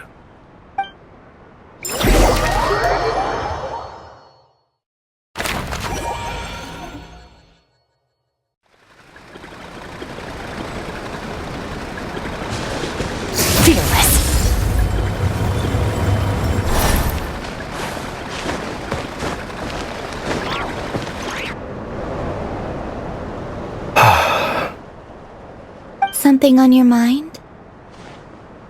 Miss Columbina, was it? I believe that's how the others addressed you. That's right. Names are funny things. Have you always been called Dainsleif? Yes. I take it your own name has a more complicated history. I have a different relationship with names than other people. To be honest, I'm not even sure that Columbina is my name. At least, not in the same way that Dainsleif is yours. But it's what everyone calls me, and I go along with it. A lot of my life has been that way. I get so used to things that I forget to question why they are so. I never used to think much about where names come from, or what they mean to people. Maybe something's wrong with me. You're different from other people. I sensed it the first time we met. You're more perceptive than most. I'm sure your long life and rich range of experience explains that. Do you ever find yourself missing Conria, Mr. Dainsleif? Difficult to answer. I have dreamed of the past many, many times. Sometimes I'm fighting tooth and nail. Other times I'm lying on the ground, defeated.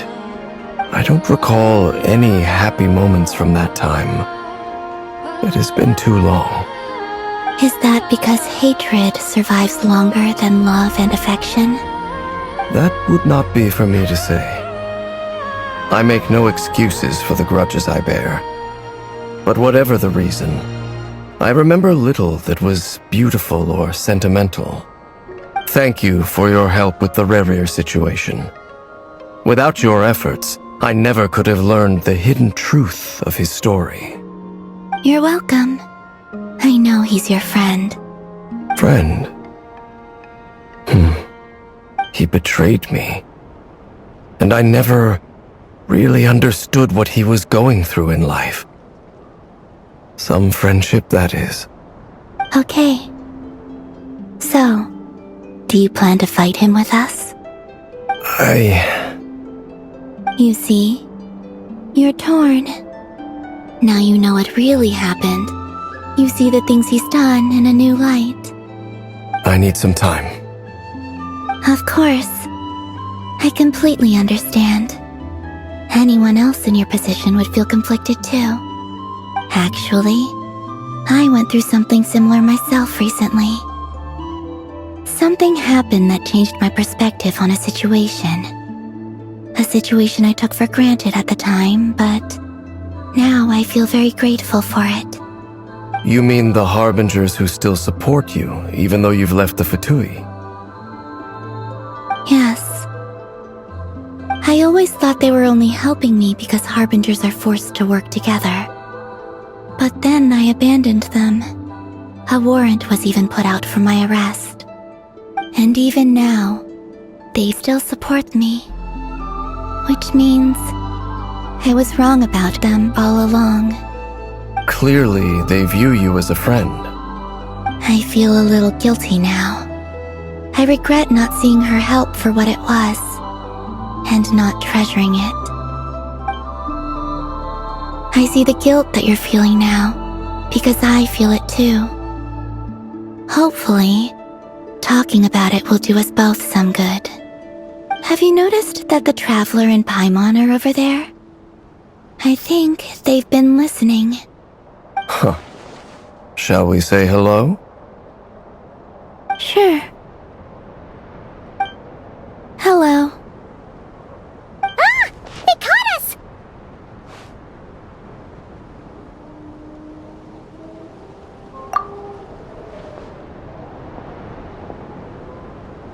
I apologize for making you worry. No doubt you wish to know where I stand on the plan to take down the Wrecker of Solnari. I'm afraid I need a little time, but I will seriously consider joining you. You will? Oh, thank you so much! Everyone will be so grateful to hear that! They needn't be. This was something that I was going to have to face up to eventually. That doesn't matter to them. They're grateful to you regardless. You can't control their gratitude, so just accept it. And then, have a think about whether you're willing to join us.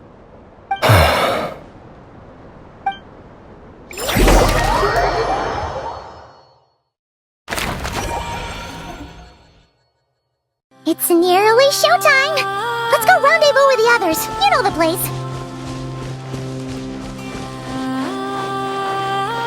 Merciless.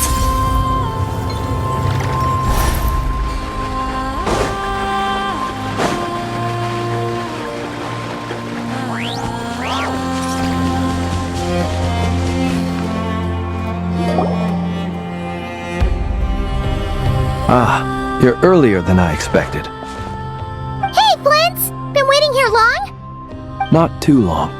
I came a little early so I'd have some time to think. Are you nervous about the battle? Quite the opposite. I'm reminiscing on my past battles. When I was awakened by the Ratniki, I had not touched a weapon in many years. I felt like the battlefield was not where I belonged. But after waging war against the Wild Hunt for so long, I came to realize something. A life of absolute peace is simply not a possibility for me. My restless flame indicates that somewhere inside of me, there is a deep yearning to root out the evil in this world. Ooh, that doesn't sound like such a bad thing.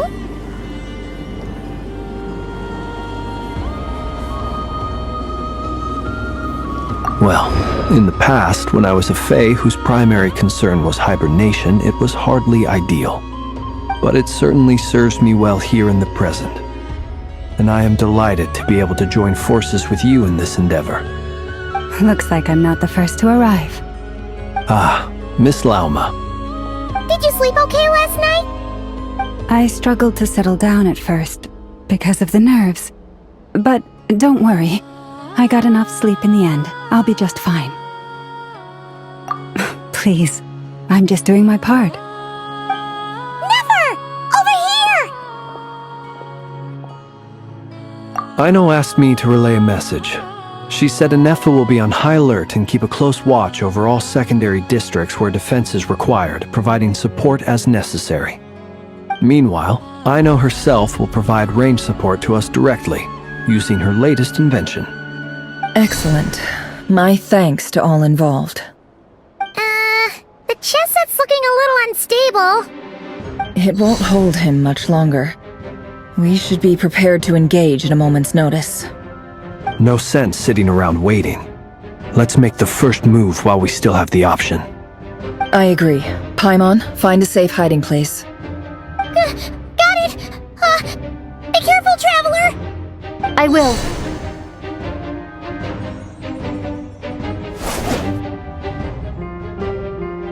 Everyone, take your positions as soon as the battle starts.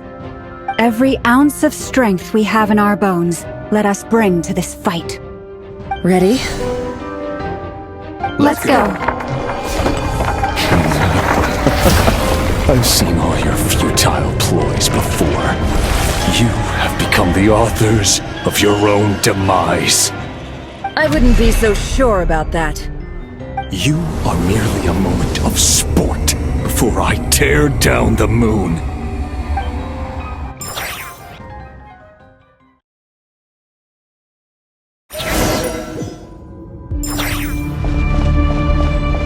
Stay on your toes. Yep, you too. You're just dead meat. Let me help you guys. Eat this!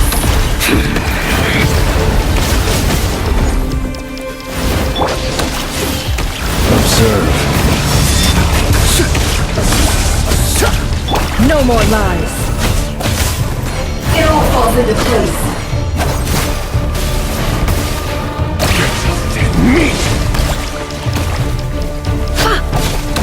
Can't hide the truth.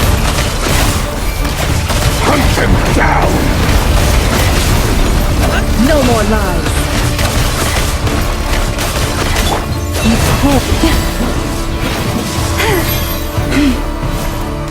Moonlight betrays these. Observe.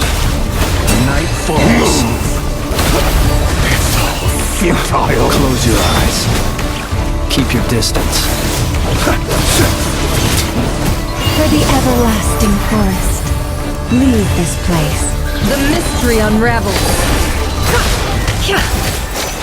It all adds up. Hunt them down! It all falls into place.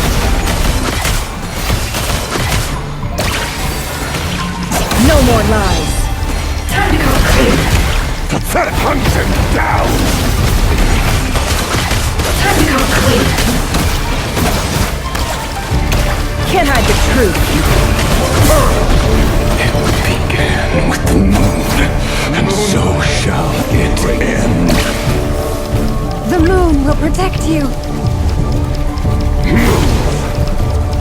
How unfortunate.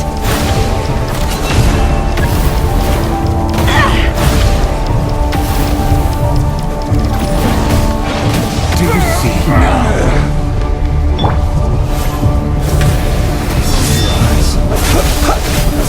From here, when will it be as you foretold?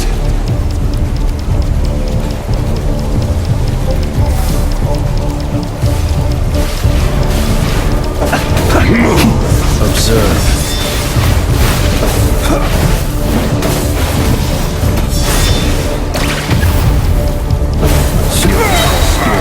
Welcome here.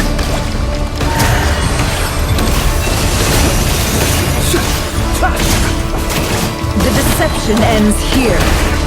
Bombs away! With one heart, we pray.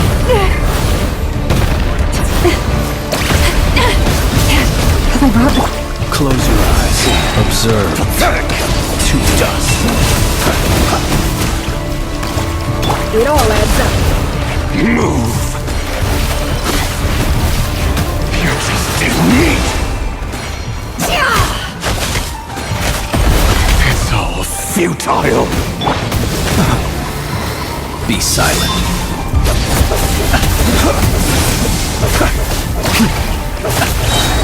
Observe. Pathetic!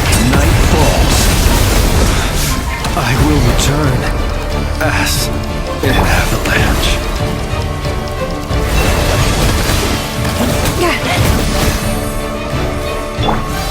Move!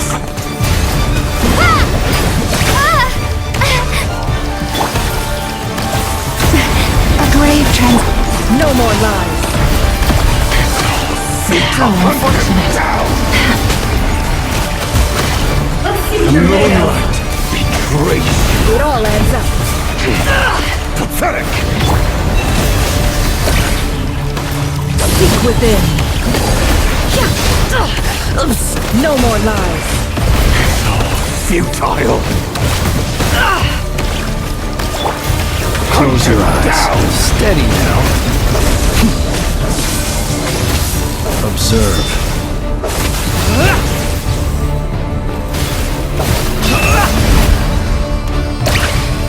For the everlasting force.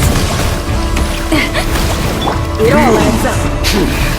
Your little game of heroics is over. Moonlight wants to go first.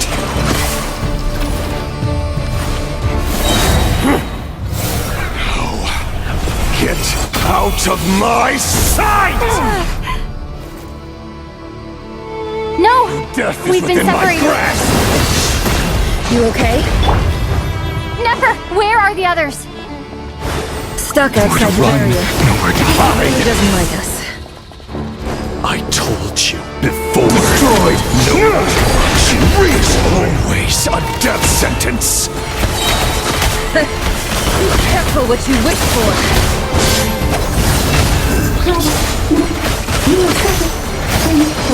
Lala! Can you hear me? Hold on. Silence. The voices are gone. But at least I know they're still there. I need to focus. Stick to the plan. Remember my most important task.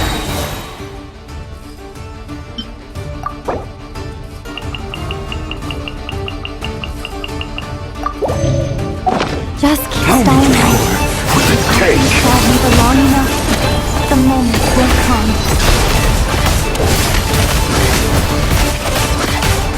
No more lies. Let's see tornadoes. Wipe out! Can't hide the truth.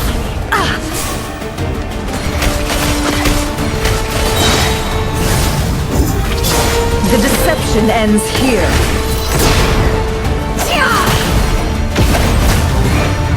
No more lies. It all falls into place.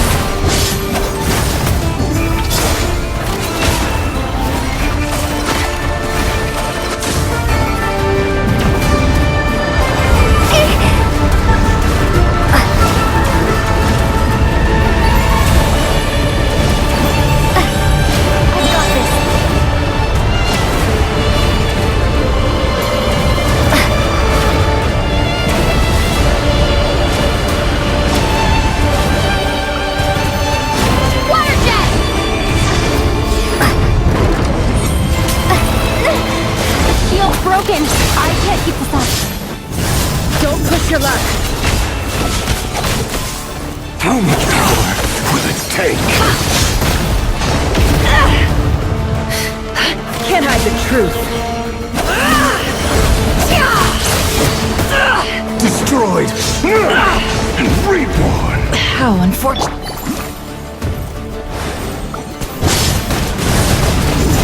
Water jet! Seek within. No more lies.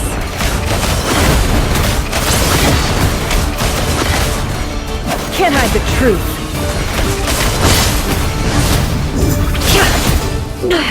I better... Bombs away! Water jet! The deception ends here. It all adds up. Let's see tornadoes. Can't hide the truth. Shameless.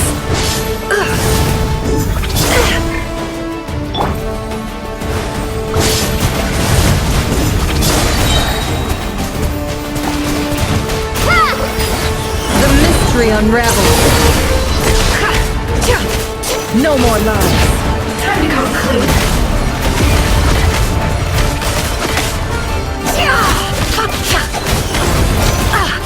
It all. Can't hide the truth. Time to come clean.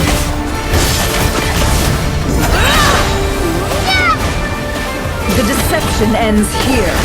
No more lies.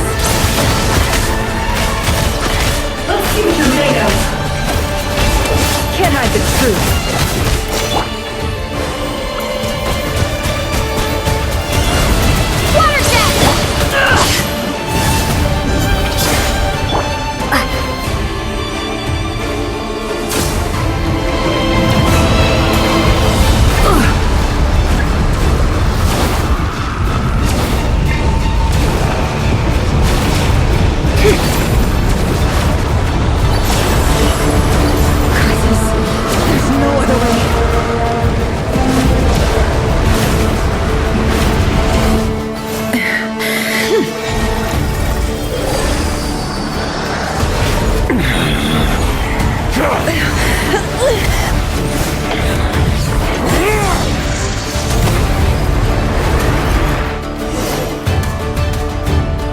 The only way to defeat Rarer is to borrow his own power.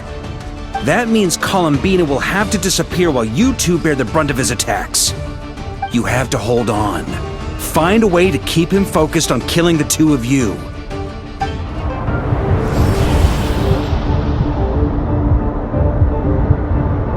Never! Your eyes are bleeding. Soon you will be powerless to resist. And then, I will reduce you to dust. But that dust will plague your memories. Come on, keep holding on. Any other tricks up your sleeve? Let's see them. As entertaining as they are. You've backed yourself into a corner. You don't fool me. I see your fear clear as day. I have to stoke his rage. Make him unleash everything. You fear what you could never defeat. You fear the thought of never being able to save your beloved. You cannot win the fight against fate, Rarir. Is that what you think? Well, now it's your turn to feel afraid!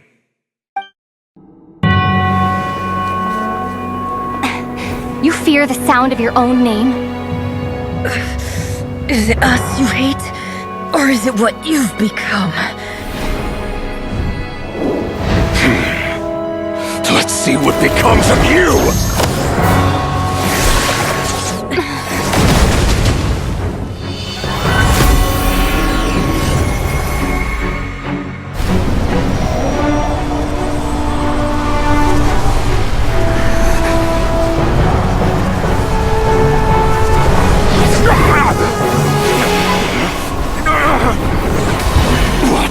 Happening? That power. I've seen it before.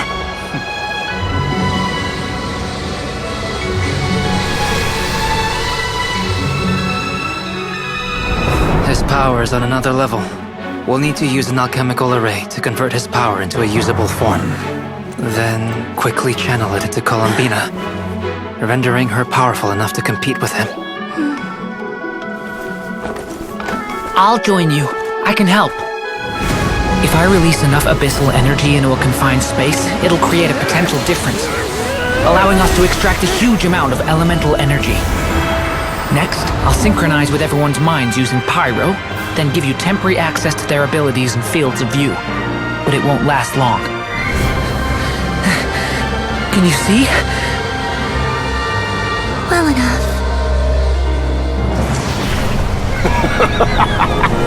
So, we have a student of Gold Rhine-Daughter in our midst! How about that?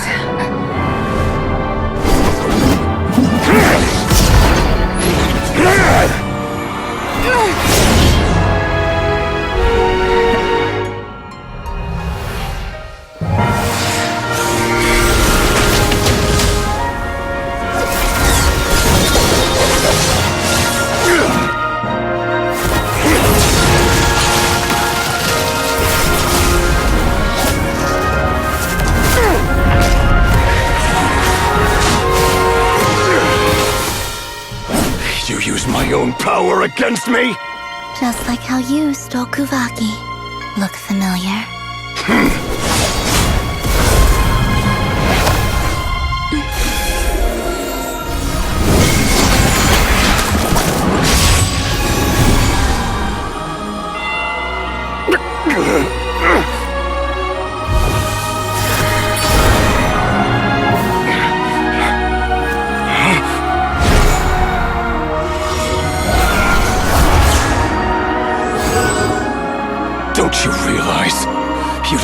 power to hold that gate open. I don't, but someone else does.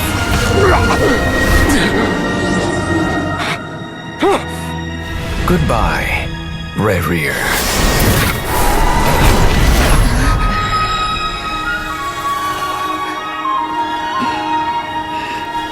We won.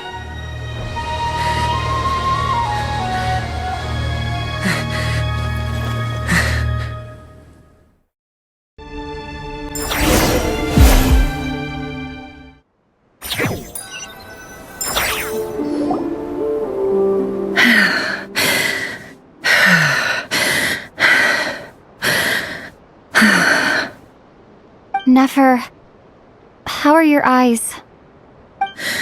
They're fine. Apart from the blindness, of course. It's not too late. Let me handle it.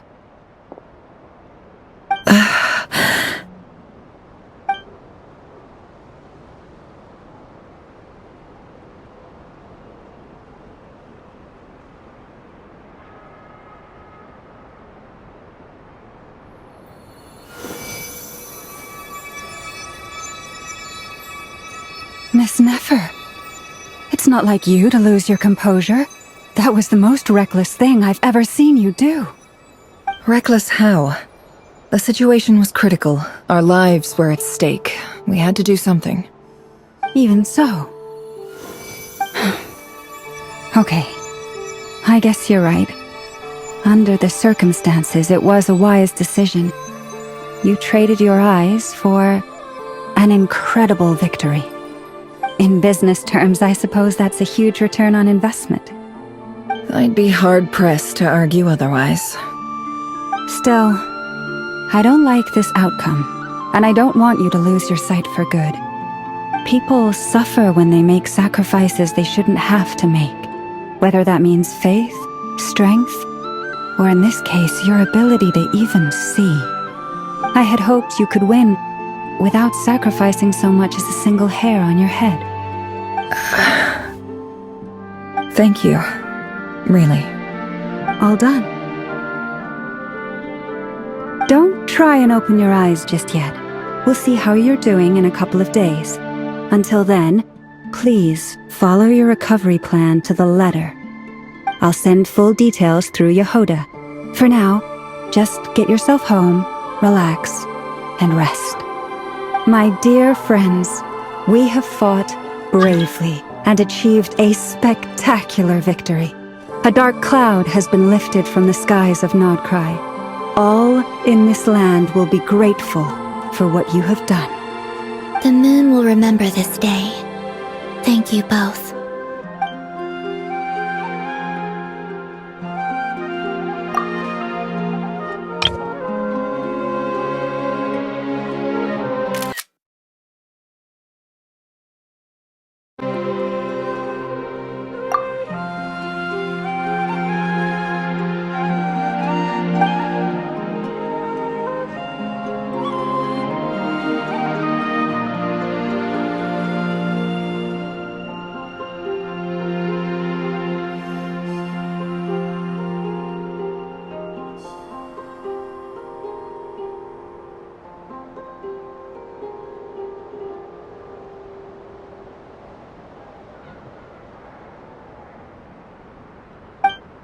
There's something I want to let you know.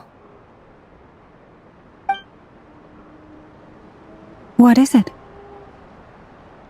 When Durin connected everyone's minds so I could access their powers, I also felt everything they felt. And since Nefer's eyes were injured, my eyes are hurting now too.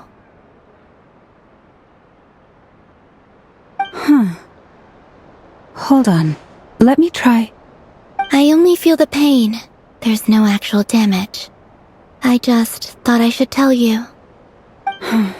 You're right. There's no damage. That's a relief.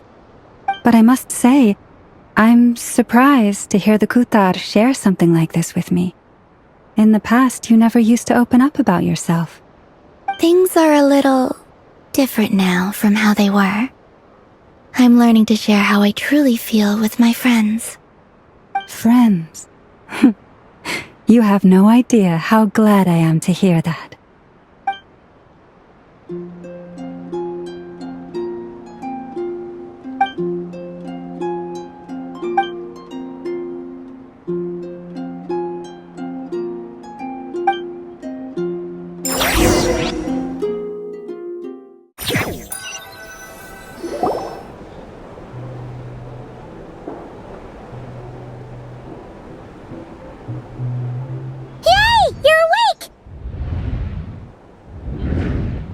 How are you feeling?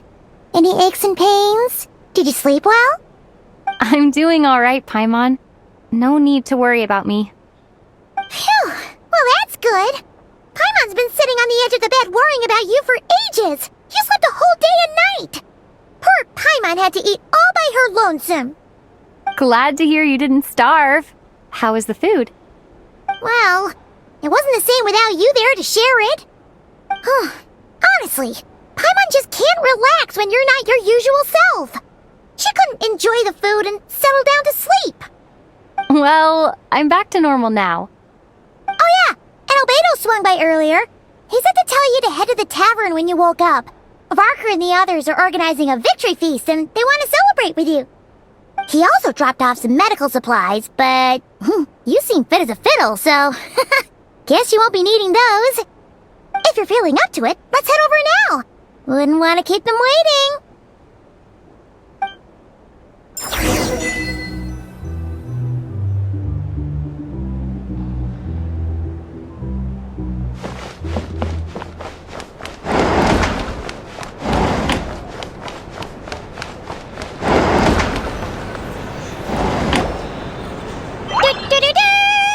We're here!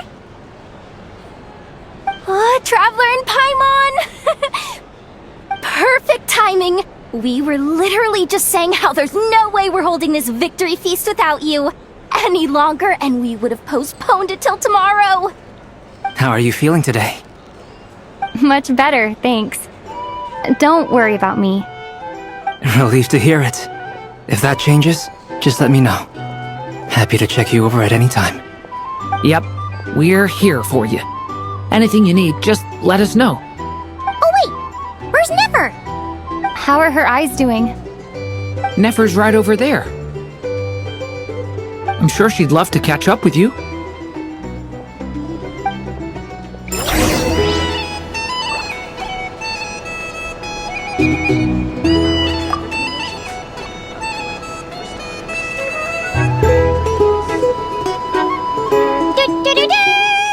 We're here!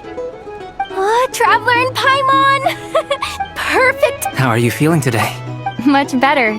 Relieved to hear it. Yep, we're... Oh wait, where's Nefer? How are her eyes? Nefer's right over... I'm sure she'd love to...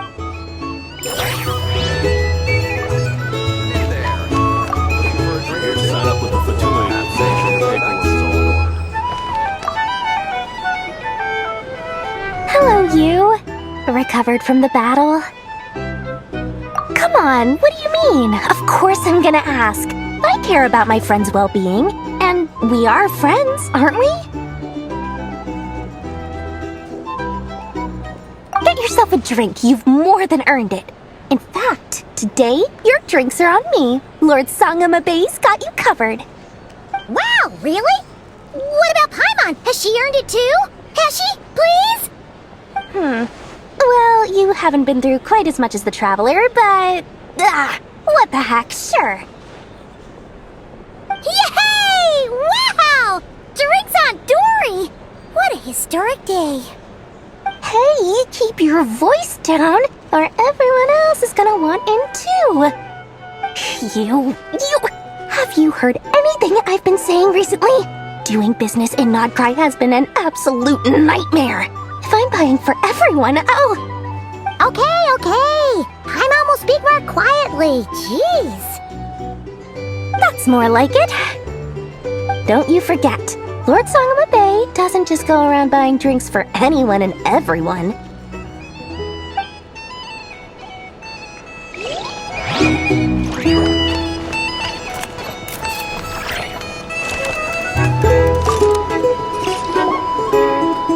I thought of 1,000 ways to congratulate you, but Now you're here, words are failing me.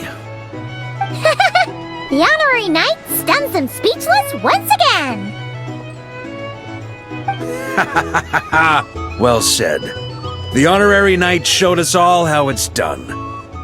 The other knights told me that Mondstadt was the first stop on your journey. All of us are truly delighted to count you as our friend. I'd like to thank you for supporting the Knights of Favonius, and also for helping us save Nodcry. Nonsense! Of course I'm gonna mention it. This is more than just business. It's a relationship. And there can be no relationship without showing gratitude where it's due.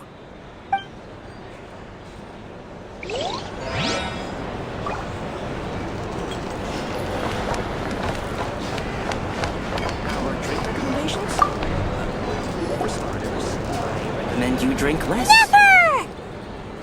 Traveler, Paimon, are you recovering well? Turns out that moon chanter has some real talent after all. My eyes were mostly recovered after just a couple days' rest. I can actually open them again now. Yeah, but you gotta be careful. Lauma says not to strain your eyes while they're still healing. Yes, thank you. I'm well aware. Yehoda, could I borrow you for a moment? I could do with an extra pair of hands. Oh, sure. Coming. Did you hear that? I gotta go help Lauma for a second. You guys chat among yourselves. I'll grab us some drinks on the way back.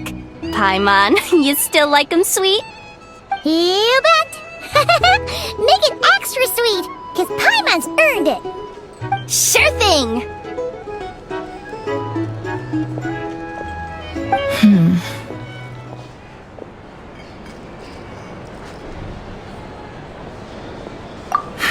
The Raker of Solnari. Kind of a snake, don't you think? No, definitely a snake. A poisonous one who spewed his venomous hatred everywhere. Anyone who seeks revenge out of hatred for other people has become a snake. That's something my dad used to say. Perhaps. I'm sure it sounds like a very wise and open-hearted perspective to your ears. But me? I think hatred is a perfectly justifiable emotion. What else is left when everything you depended on in life gets stripped away? Something's gotta fuel that drive to keep on living. If you're worried about me, you can nip that in the bud. I'm not someone who gets stuck in the past. It's just... I suddenly feel like I was wrong to call my father a liar. He was just a fool. That's why the Academia turned their back on him, and why the other tribes ganged up on him. Oh, Father. How much better things could have been if you were a skilled liar. Look at the Ibis King. Thoth is a fiendishly cunning liar. And yet, strangely, he feels more like a father to me than my real dad ever was. He's never brought it up, but I'd bet he feels the same way. Why else would he give me the power to perceive the truth, while at the same time training me in the art of deception? Well, King Deshret banished him to Aru, which is essentially a prison, and posed 3 questions to him. He promised that he'd have his freedom if he could find the answers. His response was to take on a physical form and approach me, hoping that I could become his envoy and search for one of the answers on his behalf. Did he really think I'd fall for that? He's stuck there. He can't make me return what he gave to me. So that's enough for you to decide he's nice, is it? He's a prisoner, and he was scared. So he decided to perform some good deeds to win people's approval. He lives in fear because he's a deceiver. How is Rerir any different? You can't work as a spy your whole life and expect a happy ending. It's preposterous. Yet I can't say I don't understand it. Liars live in the darkness of their own making, but it's still human nature to want to go on living. They say that a liar's soul is the most worthless thing in the world. What do you think?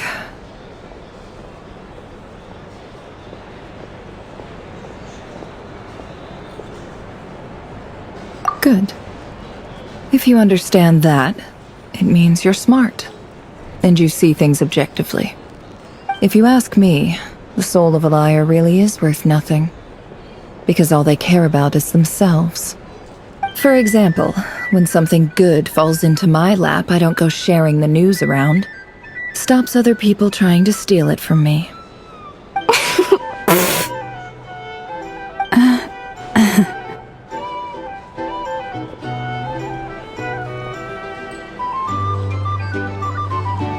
So be it. They have sharp ears. I can't keep anything from them.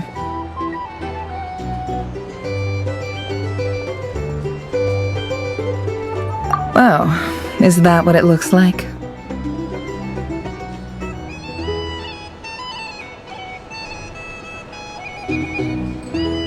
Well, you all know my past now, and I can't simply eliminate everyone who knows too much. So I guess I just have to put up with you. For the foreseeable future, at least. When you find yourself in a situation you can't control, the safest play is to keep calm and start monitoring everyone involved like a hawk. In the intelligence world, you need to have a sense of perspective and play your hand accordingly. If you understand what's at stake, please ensure my secret is safe with you. I trust you'll respect my wishes as a friend. But don't forget, I will also be watching you like a hawk. Very good. Oh, wait! Now that the panic's over and we've all calmed down, Paimon suddenly remembered something. After all that build-up, our mystery ally never showed up even once!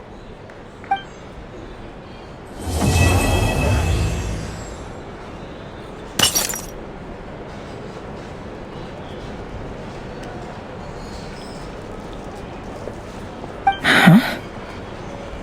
Am I imagining things?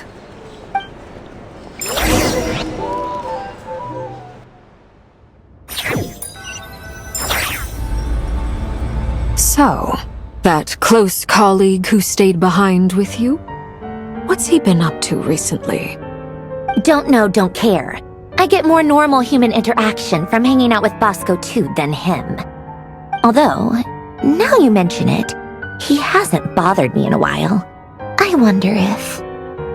If he's disappeared without a trace, it's the biggest gift he ever gave to the world. But I somehow doubt that's what's going on.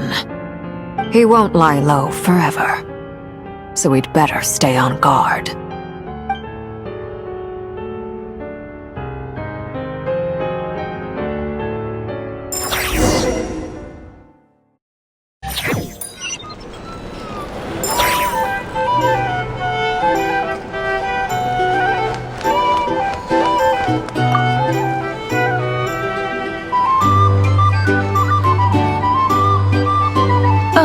Lord Sangama Bay, how lovely to see you. I must thank you for the device you provided. It was an enormous help. Would I be right in thinking that it was developed by the Academia? Why come and ask me when you clearly know already? I mostly came to thank you.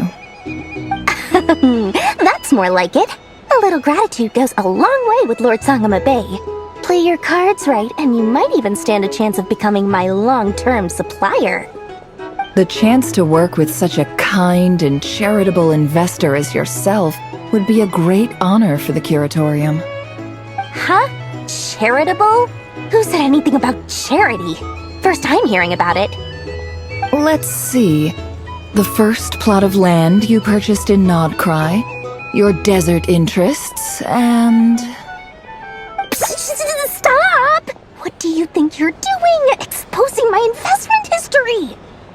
It's nothing to hide from. They're all perfectly legitimate investments. And some of the land you purchased was with the intent of building a sanctuary? Yes, I heard about that too. How did you... You're a curious case, Lord Sangamabe. You don't like people finding out about your good deeds, do you? But I'm afraid no matter how hard you try to keep things under wraps, where there's a will, there's a way. You did it for Sumeru, didn't you? It was empty land that was gonna go to waste otherwise. I figured if I built something there, it might at least get some use in an emergency. Disasters are capricious things. They strike without any warning. I've lost family to a disaster before, and I don't want to lose any friends or business partners if I can help it. My elder sister used to dream of finding a sanctuary. Somewhere with plenty of food, water, and medicine. Where everyone could live happy lives. It was something I looked into, but after discussing things with the Dendro Archon, I decided on a more effective strategy. The tech people handled the tech, and Moneybags provided the Mora. It just made the most sense. It's a pity that so few people know the truth about you. Everyone says that you view everything in terms of Mora, and all you care about is growing your own wealth. So, what's the problem with that? Everyone wants to be rich. It's human nature. So yes, I love Mora, and it's nothing to be ashamed of. But surely you have dreams of your own beyond just making Mora. You don't get it, do you? My dream is to invest in other people's dreams. And, you know, make a nice little slice for myself along the way. Just thinking about it makes me happy. That sweet, sweet sound of Mora. Thank you. For the device? And the pendant. Oh, that. I was just returning a favor. Don't worry about it. Seems like we've both been away from home for a very long time. Yeah. So long that I barely remember what my family even looked like. That would be your mother, father, and sister? Yeah, though it's been years since my sister passed away. It's not like I want to forget them, obviously, but memory can be even more ruthless than the most calculating business person. Beyond a certain point, if something isn't helping you, it just gets rid of it. My sister can't help me now. Slowly but surely, her face is fading from my mind's eye. It's become a vague impression. Not everything will fade. When loved ones pass away, the beautiful memories are the ones that last the longest. Yeah, that's true. If you ask me, that's the one silver lining in all of it. Well, that, plus, I'm sure that life is much better now than it was back then. Oh, absolutely. I have tons of Mora, a big beautiful house, business is booming, and I'm as happy as can be. You've got a lot going for you too. Boss of the Curatorium of Secrets? I'm sure there's plenty of Mora to be made in that line of work. I appreciate the vote of confidence.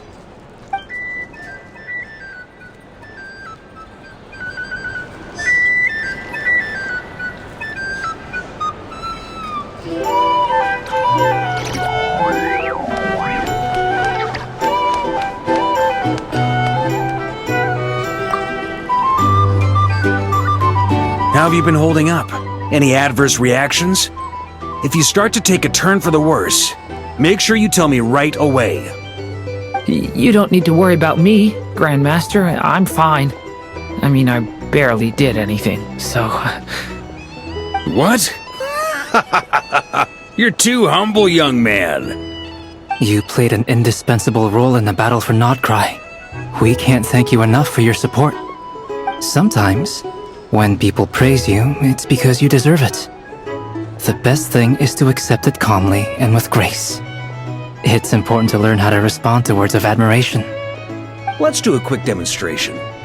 Albedo, that was an incredible feat of alchemy. The pressure was on, but you worked flawlessly at lightning speed to get the job done. Thank you. I can't take all the credit, though. Durin played a big part in forming the alchemical array. See? Did you catch that? A masterclass in how to take a compliment. Okay, yeah, I did work pretty hard to help prepare for the battle. No point denying that. Hey, you guys!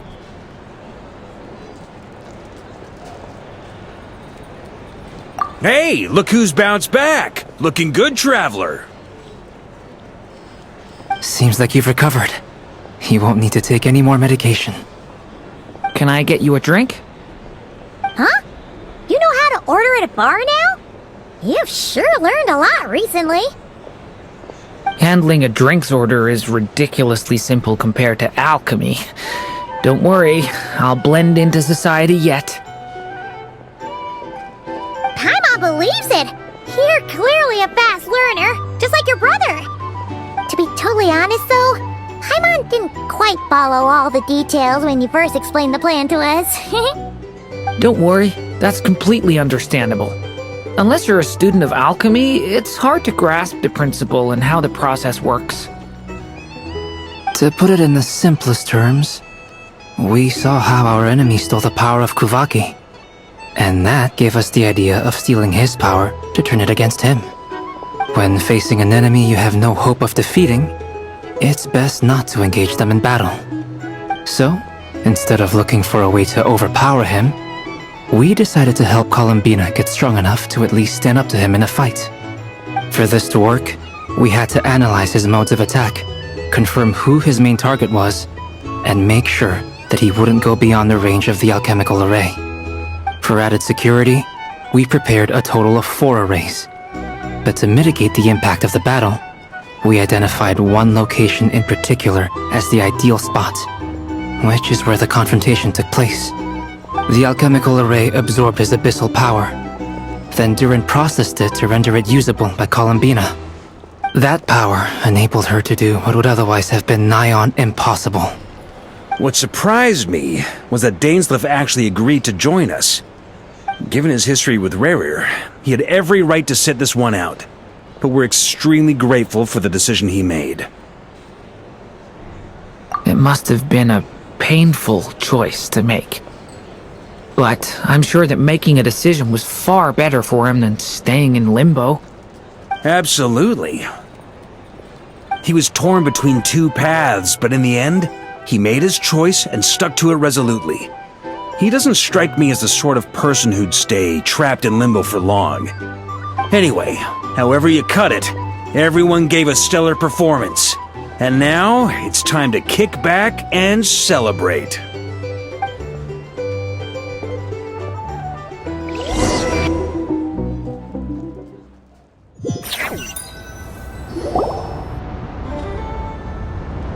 That's the only reason you're here. Yes. I've thought a lot about it. And I've realized that you, me, and Arlecchino should be friends. I think this is very important. So I felt I had to come and tell you. Well, this is a new one. I'm so moved. I can't even hold my teacup. If that's all, you can leave now.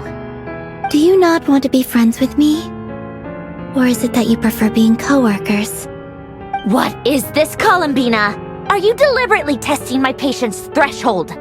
Right now, my politeness module is active. But if you say another word, I swear I'll shut it down. If your politeness module was active, wouldn't you say the word please at some point? Polonia, please see Lady Columbina to the door. Will you still invite me to your next tea party? What? Yes, I think you will. Bye-bye, dear Sandrone.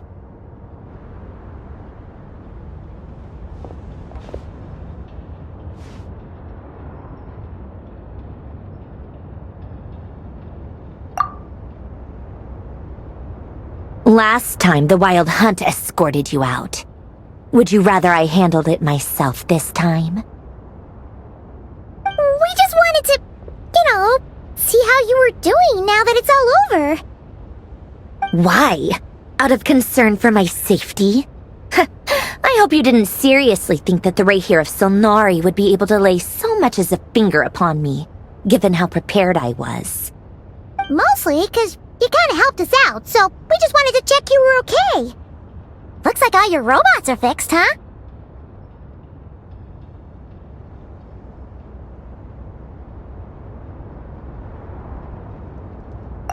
Oh, don't you worry about that. Tea time is already a write-off.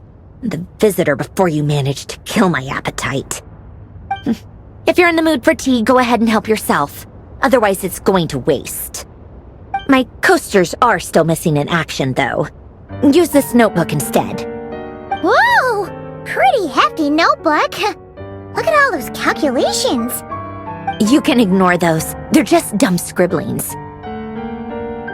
I doodle and write in my free time.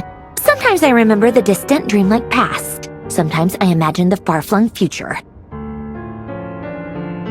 And other times, I grit my teeth and note down all the crazy nonsense going on in the present. Some people do the crosswords in the newspaper. This is my equivalent of that. Trying to predict the future is like daydreaming, and writing about the present just makes me furious. The past is my favorite. If nothing else, it's already set in stone, so I don't have to rack my brains trying to figure it all out. Although, having said that, the only vaguely interesting memory in my past is probably that guy they call Lord Artificer. Who else? Pretty much all the mecha and Fontaine are his personal handiwork.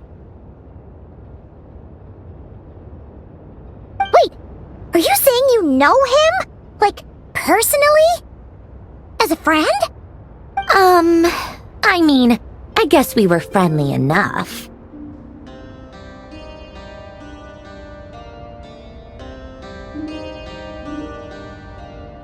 Yep. In fact, I'm probably the only normal person left who knew him at all. We used to chat occasionally back when he was still around. Before he passed away, he asked me to destroy all his manuscripts. I honored his request, but I did read through everything first before destroying them. I mean, I couldn't let the genius of Lord Artificer Alain Guillotin disappear like that. Would have been such a waste. So, that's where the formulas in your notebook are from? I just told you. Those are my equivalent of crossword puzzles. They're just dumb formulas that I solve for fun when I'm bored. Alain's work was like epic poetry. The formulas in my notebook are just silly little riddles in comparison. Not that there's anything bad about them. I mean, at least, solving those riddles isn't going to hurt anyone. Except me, 'cause I lose a few brain cells in the process. Anyway, while we're on the topic, I might as well tell you about what happened to him and his friends.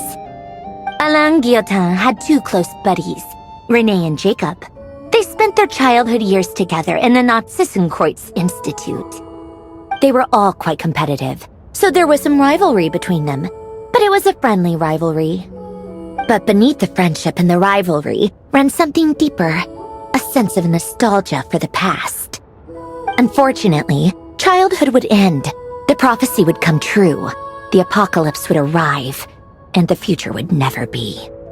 A mad dream that would normally only capture the minds of lunatics began to take root in their hearts. A dream of saving the world. And if René and Alain had been people of lesser wits, that dream would probably have ended up as something for them to joke about in their older years.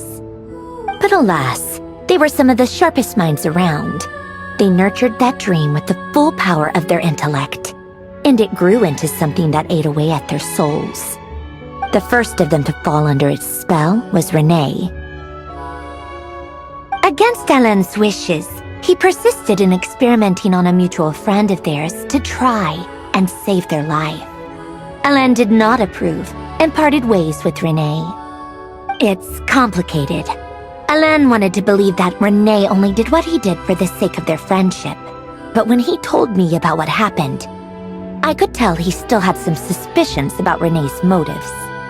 Perhaps the seed that would grow into a nightmare had already sprouted in René's mind. Even then. The next time they met, René's soul had been completely engulfed by the dream of salvation. His futile attempt to change the tide of fate only resulted in a wave that swallowed up the world, even before the apocalypse came. And although that wave died down eventually, I hear that it just recently came back with a vengeance. As I understand, Renee wanted to live out his dream of salvation once more. But I'm told that the attempted resurgence finally died out for good. At long last, Renee awoke from his deluded dream. Though of course by then it was far too late. What do you think of Renee? Do you admire his transcendent genius? His view that any price was worth paying to achieve the lofty goal of saving the world? Or do you despise him? Dismiss him as an evil madman who wrought havoc on the lives of everyone around him as he pursued his delusional dream? Same difference, really. Just a matter of perspective. Really? I can't tell whether that's because you disapprove of his deeds or because he failed. Or maybe you have some other reason. Renee no longer exists in this world, and the dream he started went on to be realized by someone else. I don't like fanatics who give up their whole lives for their ideology. Nor do I like fools who let their delusions take control. Maybe I could understand if Renee had just been an ordinary person. But he had a sage-like intellect, and still managed to get himself lost in the labyrinth of his own desires. Anyway, that's enough about Renee. Now, moving on to Alain Guillotin, the Lord Artificer. He managed to put a stop to the first storm whipped up by Renee. But after that, Alain lost his friends and family. To his credit, I suppose, the loss of his family and friends was purely a tragic accident. It's not like Alain sacrificed them for his cause or anything. After that, the only thing supporting his work was the same dream that had dragged his closest friend down to the abyss. But although the desire to save Fontaine drove him to found the Fontaine Research Institute, Alain continued to reject any form of transcendental knowledge or power. He was suspicious and fearful of it, having seen the way it had affected his closest friend. I think that formulas and machines derived solely from human intellect were the only thing that gave him a sense of spiritual comfort. Yet Alain's intellect was simply too great. It barely left him space to breathe in his lifetime. Once he realized that the end of his life was approaching, he finally accepted the truth. The Nazissenkreuz Institute needed someone, and a human being, to see its story through to the end. He quit working on his formulas, trading them in for the fairy tales that had played such a formative role in his childhood, but which he barely touched in his adult life. He told me that the director of the Nazissenkreuz Institute used to read those fairy tales to the children as bedtime stories. Apparently, they worked wonders at sending kids off to sleep. I think that all he wanted at that time in his life was to be able to sleep deeply without being plagued by depression. By that point, nothing else really mattered. At the very end, he laid down to rest in the ruins of the former Nazissenkreuz Institute orphanage, while the Fontaine Research Institute he had founded continued tirelessly with its work. Many years after that, tensions over competing dreams would once again cause a rift, this time between members of the Fontaine Research Institute. But the actions of those fools had nothing at all to do with Alain. And that is the story of two people from the Nazissenkreuz Institute who both wanted to save the world. One went all in on his fantasy of salvation without ever looking back, and ended up calmly sinking to the bottom of the deepest sea. The other sought desperately to burn bright in his life, even though he wasn't sure where he was going. I do sometimes wonder, why is it that people like them have such grand hopes of saving the world? Even the grandest tree starts as a tiny seed. So perhaps, for each of them, their mission to save the world began with a very simple desire: to save themselves. They were young children with friends and family who mattered to them, desires to explore the meaning of life, ambitions to have a successful career. they didn't want to see all of that taken away in one fell swoop. Or maybe they just wanted to find something to anchor themselves within the chaos, to stop them getting quietly swept away by the storms of life. But instead, the search for their own salvation took them down the rocky road laid out by fate. Do you think the desire to save oneself is enough of a justification to try and save the world? The way you said that sounded just like Alain. I asked him the same question back when he was in his prime, putting all of his energy into his work. He gave the exact same answer as you did.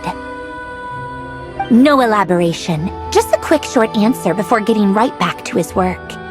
He was always that way. All right, tea time's over. I owe Arlecchino a favor for telling me these stories.